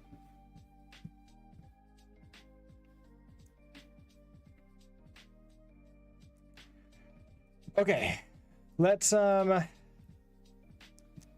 so what's the thing? This is the, I need,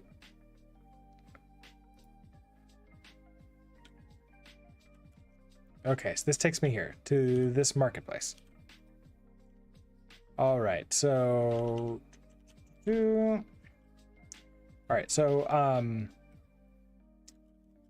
VS Code has a really nice extension that allows devs to work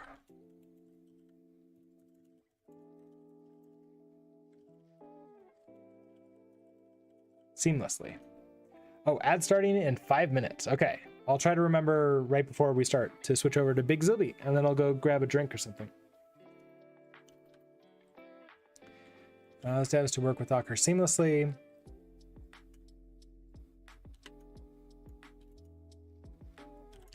The extension is called, well, it's simply called Docker. Right? It's just Docker? Yeah, just Docker.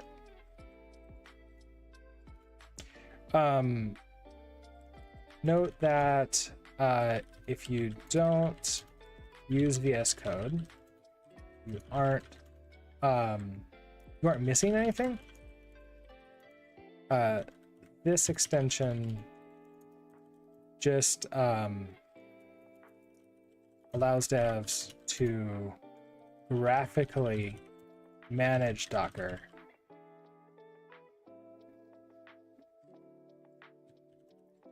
There, it doesn't allow devs to like do things that to run work with Docker in a way you can't. I don't.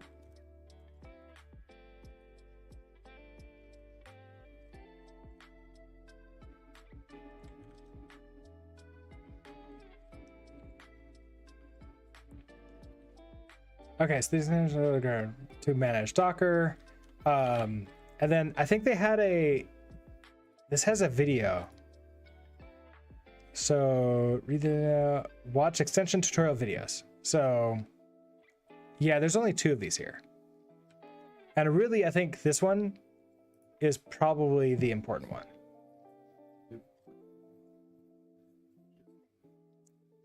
Yeah, so I'll just send people to this.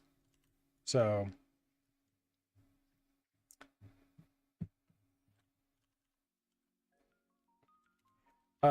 if you use VS Code and you want to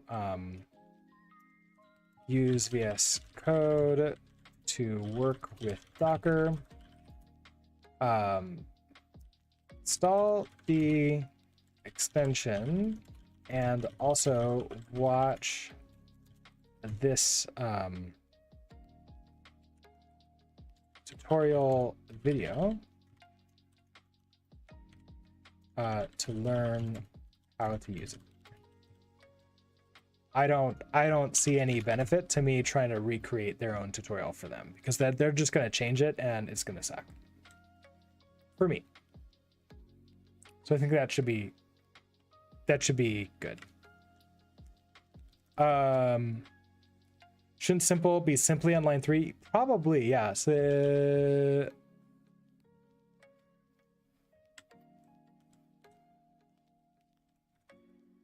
oh, this extension is simply. Yeah, there you go. Thank you for that. Also, hello 000008. How are you doing today? Okay, so not much to do here.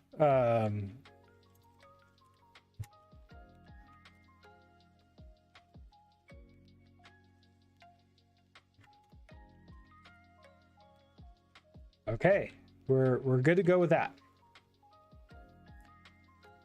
So that's our first steps, getting set up. Then we have these things. So, are there anything else you all would want to see for getting set up? Like the first steps, like maybe just like basic commands. To me, like all of those are kind of what you need to get started with it. Now we have other things like binding ports and logging and all that stuff. I'm going to put that into this section. So those are still simple, but they're to a purpose at that point.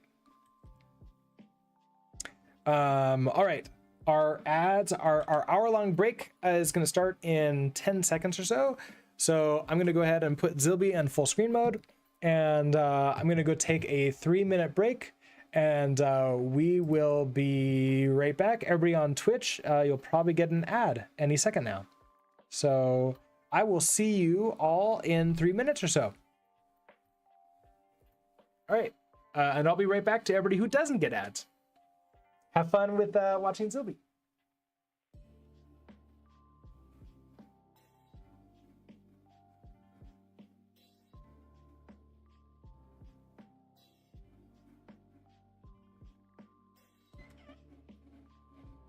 It's okay. It's okay. It's okay.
All right, we are back. And another hour of pre-rolls. Okay.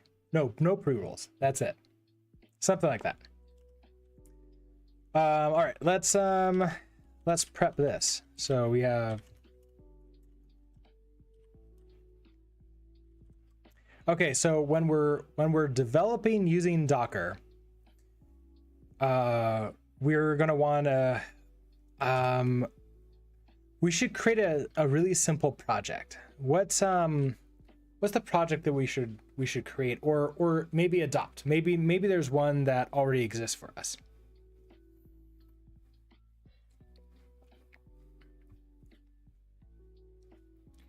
Now, there's not Rust and Docker is popular, but I might be able to get more reach with this if I choose like JavaScript. Okay, now when I was still doing JavaScript type stuff and Node.js, Express was like the server to use. And I was watching CJ with the Coding Garden, and he was still using Express when he was working with the HTMX stream. So I kind of feel like we can just like create a really basic, simple Hello World Express app. Now, if I do that, Hello World Express app that also does some like a console log, then we'll get binding, we'll get logging, we'll have to expose a port, we'll bind it for local development. We can set up restarting for that. We can put it in interactive mode. We already did that with this, didn't we? So I don't need interactive mode. Networking. Okay, so we'll have to connect a database to it too.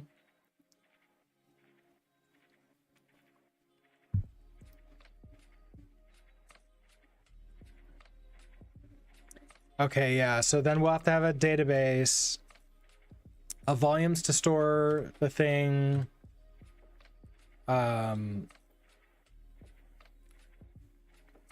a Docker file. Okay, so let's just start with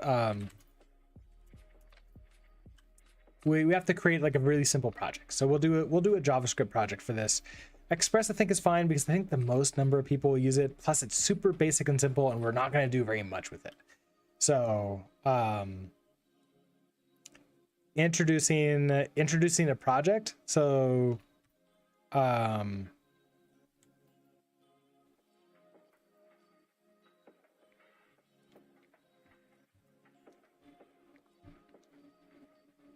Coffee, you have 35 vacation days and a full pay for a year if you get sick. I don't think I've ever heard of that here in the US. It's a lot closer to what Vampire has. We get like a week or two of sick leave and a week or two of vacation time. And that's it. Also health insurance, which will kind of sort of cover you, depending upon what level of health insurance you get and how much you're willing to pay. All right, so let's I guess like introducing the project, but I think we have to actually how do I want to do this? I don't want the person to have to build a project, so I want to build a project for them, and I do want to control this project, so it's going to be us that creates this. We want a database to connect to it, so I pretty much just want like a really basic, probably not even a full CRUD app. I just want like something super simple. Let's do this. This is going to be our basic like Express. Let's just do an Express app.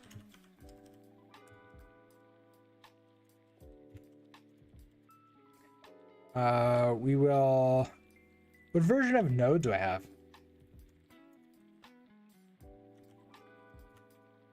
I have 14. I haven't touched Node in forever. Okay. MVM.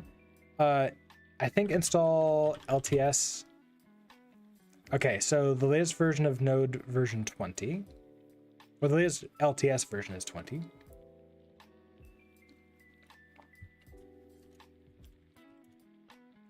Let's call this like Express CRUD.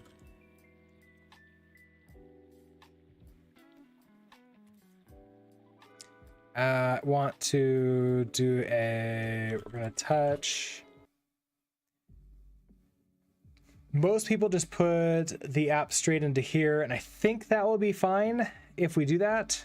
So I'm just gonna touch a app.js, do npm init.y.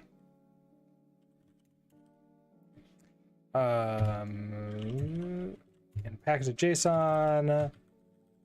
I usually go for MIT.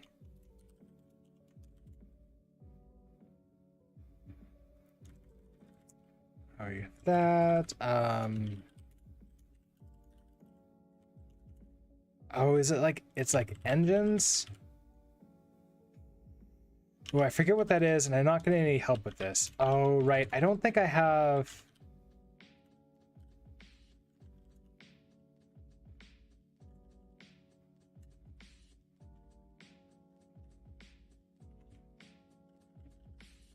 Yeah, I'm not getting any help with this, so we don't have do I need to like install, maybe I just need to install TypeScript. So npm install globally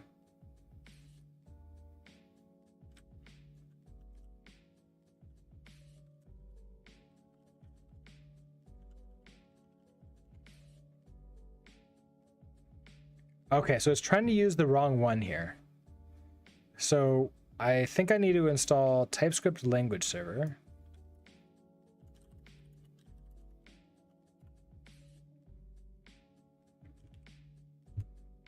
Okay, now it's going to use that.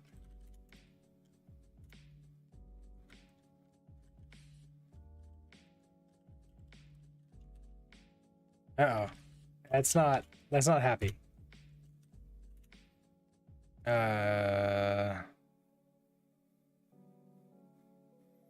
Do I have to do something like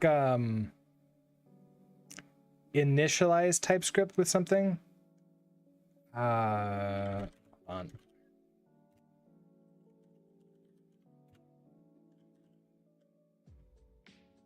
Failed to initialize language server protocol. Internal has initialize failed with the message. Could not find a valid TypeScript installation.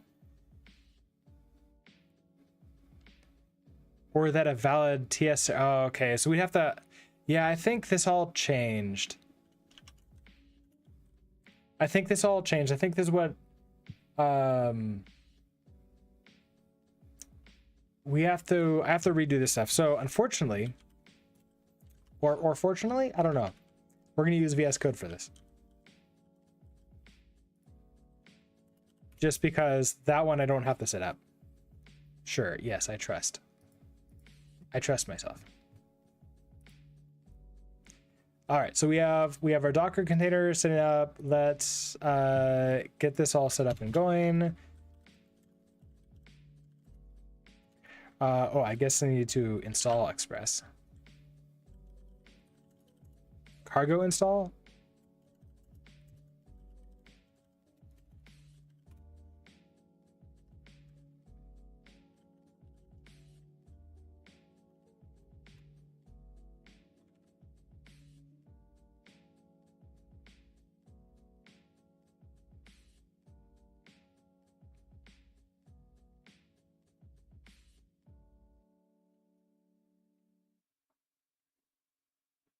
Yeah, a lot of companies over here don't really do well, okay, they're more and more doing like psychological sicknesses or illnesses, but a lot of them don't really sort of like think about that. And then various companies have different opinions on what benefits to give.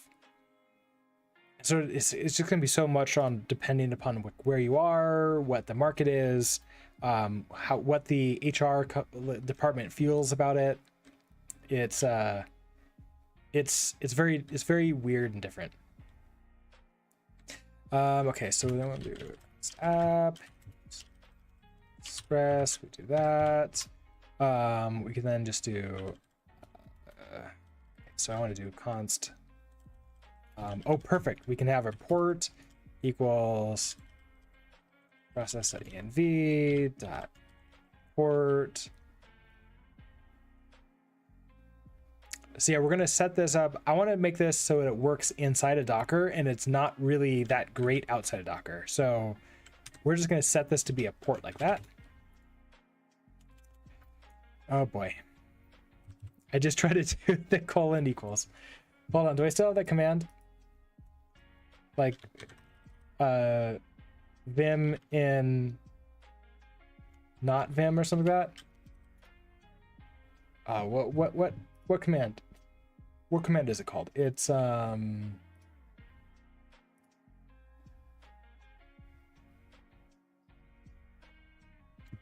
not that.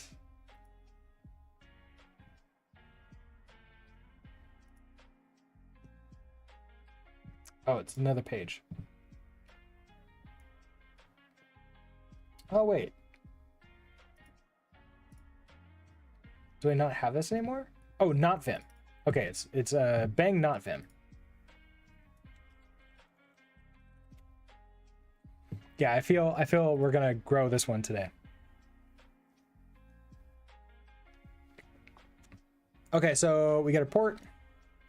We're gonna do a app.listen. It's been a while since I've done this, so we're gonna find out how much I remember Express, right?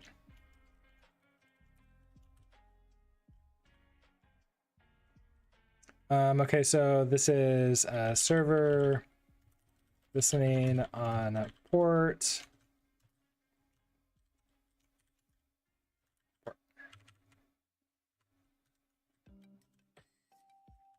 Maybe a little bit big. Hit review. Okay, so if I run this, yeah, Node.js, I know, I'm sorry. If we run this, npm,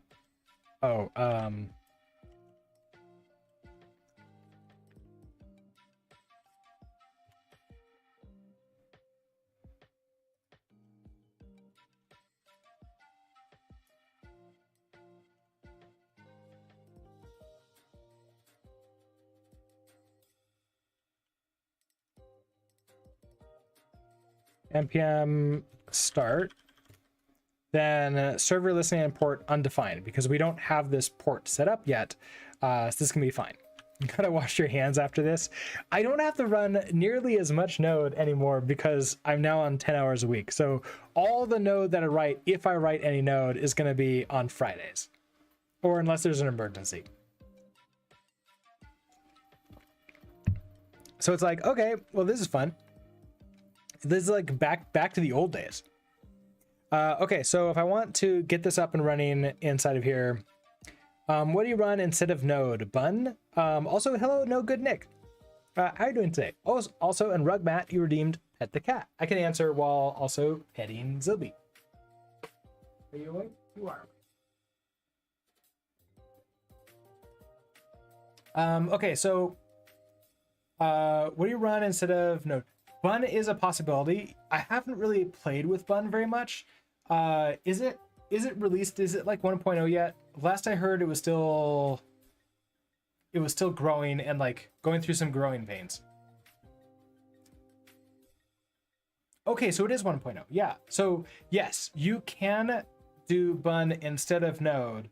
It is not going to work perfectly with everything. Probably with what we're doing with, it's going to be simple enough that everything will work the way we expect it to, but that's not guaranteed. And then the more real life stuff you're trying to do, the more chances you're going to run into little edge cases or weird other growing pains, and you're gonna have to like deal with it. Like the more libraries you pull in, the more other things you have to sort of like deal with that. That being said, the benefit is that it runs wicked fast. He found it smooth for me, but another content creator tried it for 3 of their projects and was disappointed each time. Yeah, it's one of those things where it's like every technology. It always depends. Got anything to suggest what to do for bachelors mainly working on REST APIs at work? What do you mean? Like technology wise?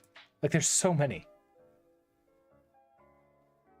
I'm not even sure where to start like these days. And Node.js stuff, I don't remember. Like is Feather still a big thing? Like what's the backend framework that everybody is now using on Node?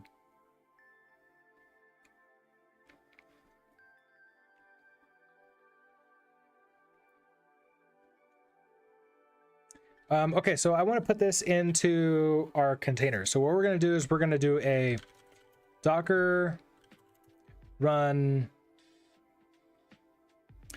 There is the node. I believe there's a Docker. There's a node.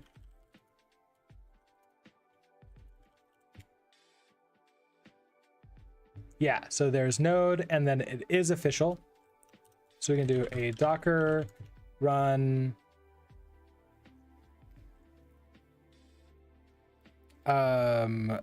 So we know it's gonna be node, and then I want to do I don't need this to be IT, right? Although it would be nice, right? So we're gonna do IT. We are going to do, do I need this to be name? Sure, we'll name it, Express app. We want to open up the port. Actually, we're doing this multiple times, right? So what's the first thing we're going to do with this? It's going to be binding. Okay.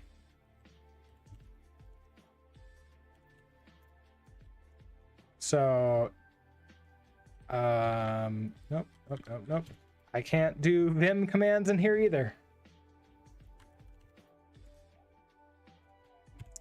Okay, well that's another not vim. Not vim. Oh, thank you, Coffee. I wasn't sure if anybody was gonna look at that. All right, I'll let you all take care of it from now on then. Symfony. Okay, I haven't heard of Symfony. Oh, Rising Stars, JS.com. Okay, JS Hype as of 2023. Oh, as in project ideas for end project, perhaps phrased it poorly. Okay. My suggestion for project ideas, go through a day, keep a notes app or a notepad around with you, and every time that you feel pain, and pain is very like subjective here. What I mean by pain is anything that's like annoying. Like anytime you're annoyed, if you're like, oh, come on, like something like that, like a eye roll thing, a like, you know, any frustration, any level amount, like even if it's the tiniest amount of frustration, I call that pain. If you feel that pain in your just normal everyday life while you're going around, that is a project. The project would be make something that makes that pain go away. Now, most of the time, that's going to be not something you can do, right? Like, oh man, this really sucks. I have to like build this entire big thing. It's going to be really expensive. That sucks. So you can just live with the pain. But sometimes it's going to be something very doable, and then you can work on it. And so that's how I would recommend finding what projects to work on. Okay, Docker run IT name Express app. Okay, we're gonna do volumes. So if I teach the old way of doing volumes, everybody's gonna hate me. The original way of doing a volume is the way that I personally still think is the easiest. I guess we'll just do this here to show you all, but I'm not gonna teach this way. Okay, so Docker run IT, we're gonna volume. The volume is host first, so I want oh, fun. The internet just went out here, which is great. Uh-oh. So I do have a UPS, which is running both on the internet upstairs and also on my lights. No, not on the lights because they went out, but on my hard drive, on the actual computer, and on everything else. So that's why you can still see me. If, however, the internet does not if the electricity doesn't come back in, right now it says 22 minutes on my UPS, then we're done for the day. I live in Colorado. There's no storms here. So I have no idea what's going on with that. Okay, when I say 22 minutes, it's now 21 minutes. I don't know how long this is gonna last. I'm not doing too much with the computer, but it'll be interesting. So I guess I'll just keep an eye on this, and we'll see how long this lasts. Also, I don't know if you can hear this. There's really annoying beeping happening behind the scenes. Symfony is a PHP framework, has really comfortable structure and tool sets for REST APIs. Oh yeah, that could be good. Oh, you don't hear any beeps? Okay, Zilby can definitely hear the beeps. He doesn't like beeps like that. Yeah, I didn't expect one either today. I have no clue what's going on with this. Kind of sucks. Yeah, at least I had a UPS and the stream just didn't die. Yeah, that's very true. Okay, well, oh, you heard that beep? Yeah. Every once in a while you might hear it, especially if I'm talking, the microphone might not like gate it out then. All right. Time to remove the GPU to save on power usage. Luckily, I'm not doing much with the Windows side of things. It's just OBS, and then I forgot to hit the record button, so I'm not recording this either. I think it's less of removing the beeps and more of the gain is all the way down on the mic itself, so it's just literally not picking up. It's like it needs to be closer to me to pick up me at all. And the beeps are on the other side of the mic too. Okay, 19 minutes left. Docker Run IT, Name Express app. Okay, so volumes. Right, we're gonna do. I want. It has to be a fully qualified path, a full path. So we're gonna do like this to do. We want to get the working directory, and that's pretty much it. Just like whatever we are, and I want to mount this to code inside of there. So if I do that, no, okay, and then because I'm doing IT, I want to also run this in let's go into bin bash.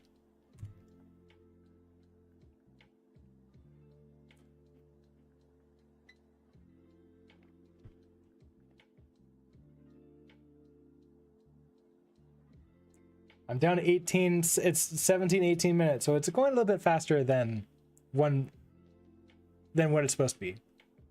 Hi, may I know the timing of the session? Well, it is, I have a power outage right now, which is why it's so weird and dark here.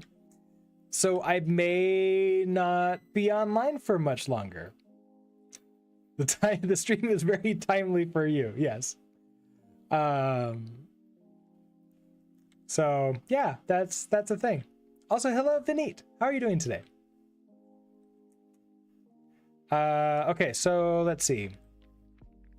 Now if we go to /code, now we can see all of our code here. So this is one way that I can now get access to my things. Now if I were to I can, from in here, I'm running as root. Notice that. This is really important. I can remove RF, node modules, and the package, node modules, and the package lock JSON. And that's fine. The other thing to be aware of is I'm running version 21 here. That's okay. Let's actually exit out. Okay, so that was one way of doing it. Docker remove Express app. Okay, let's do it again, but this time I'm gonna pull in version 20.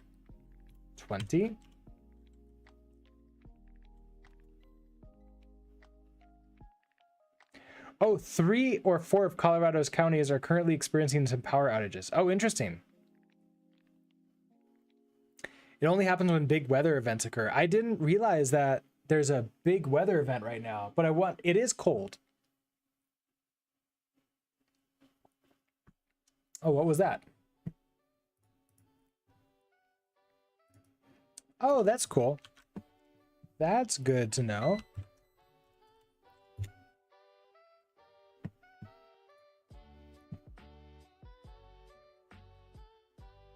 Oh yeah, so it's showing power outages all around the state. Okay, that's cool to see.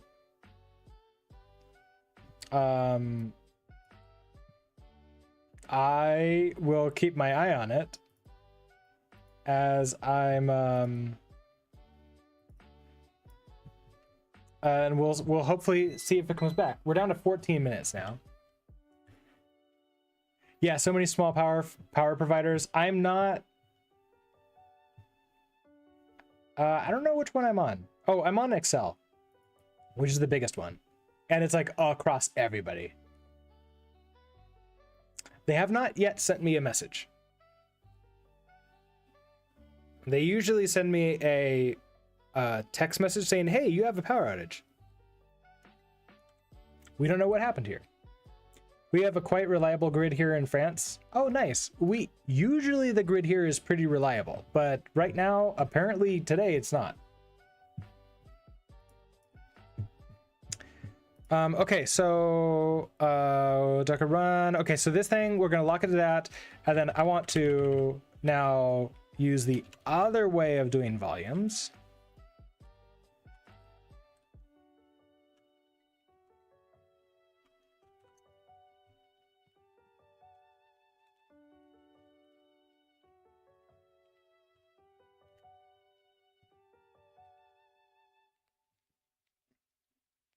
Okay, yeah, so in general, the mount is more explicit or verbose. Now, I vaguely remember somebody told me that this one is like not recommended anymore. But that being said, it's not saying anything like that anymore. I vaguely remember seeing that in the documentation at one point in time, and I think they removed that. I do need a forward report, and then we're gonna get to that. Okay, the mountain is more verbose than -v or -volume. Okay, so basically I'm trying to build this up to like one really tiny article per thing to make it really easy to do. Have I ever used Docker with PyTorch and CUDA? No, I have not done anything. Those are both with for using the graphics card. No, graphics card for computing, right? CUDA I know of. I've never used it though, but I've heard of it. Okay, we're down to 10 minutes left. It's not looking super great.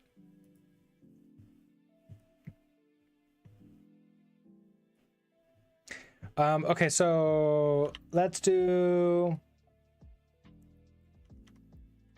I guess, okay, what we're gonna do is I'm just gonna build the entire we're gonna build the entire app, and then we're gonna like continuously, like each lesson is gonna be like, oh, but we can't do this thing, let's delete the app and then rebuild it again, and like delete the Docker thing and rebuild it, and like practice with that. So I guess this will be fine. I'll do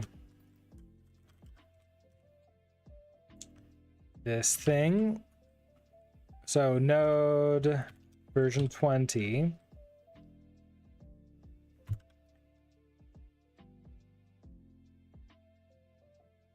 So then I can do cd to /code npm start.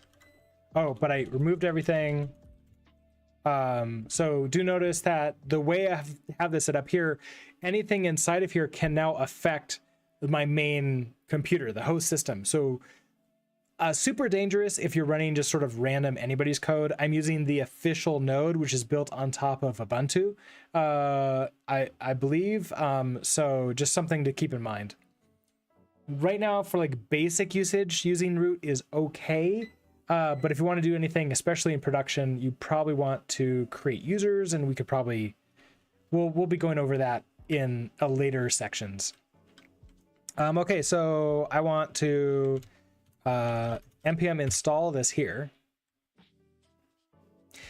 So by the way, if you ever wanted to do like Node.js development and you don't want to dirty your system by installing Node, use Docker. This is perfect. Like you can just use Docker to install and like have access to Node. You don't even have to have Node in your own system, and it's fine. It's great. So now we have this is set up all that. I can do npm start. Okay, so server listening on port undefined. Okay, so well, we remember what that is like, right? If I do our Docker run again, but we can say I want an environment variable.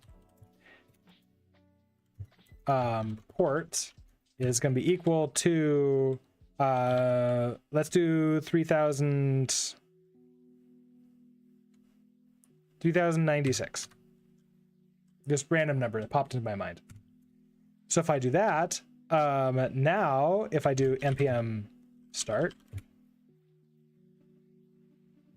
oh, I have to cd into code, npm start. Now it's running on that port because that environment variable is set up here. I don't have to use .env.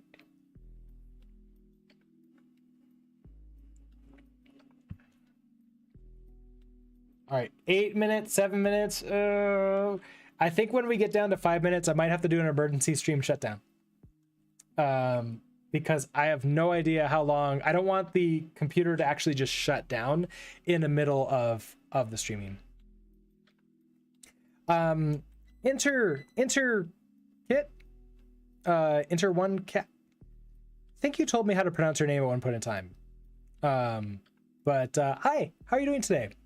Yeah, so I Intracat. Okay, Intracat. Hello. Welcome. I wish that I could remain streaming longer, but I have a power outage going on here, which is why dark. And it doesn't seem to be coming back, which I was really hoping that it would. The beeping you might hear in the background is my UPS beeping.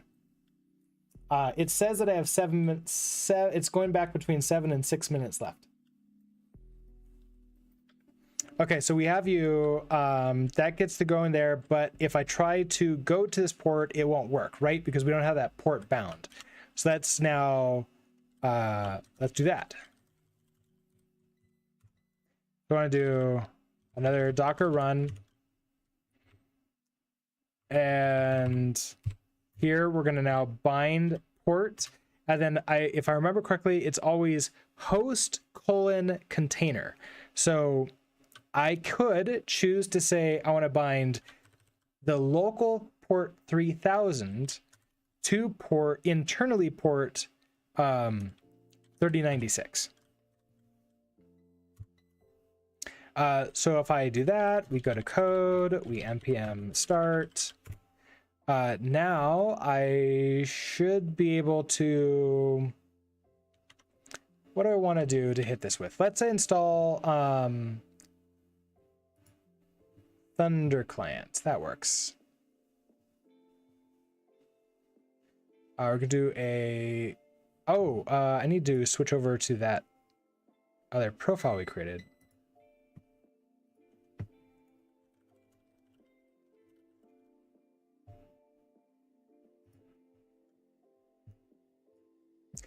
We're gonna do a get new request, get to HTTP local. Uh-oh. Okay, so I'm in my last bits. I'm gonna have to do an emergency stream shutdown. Multiple outages. Everybody, thank you so much for hanging out with me. I'm sorry we have to end early.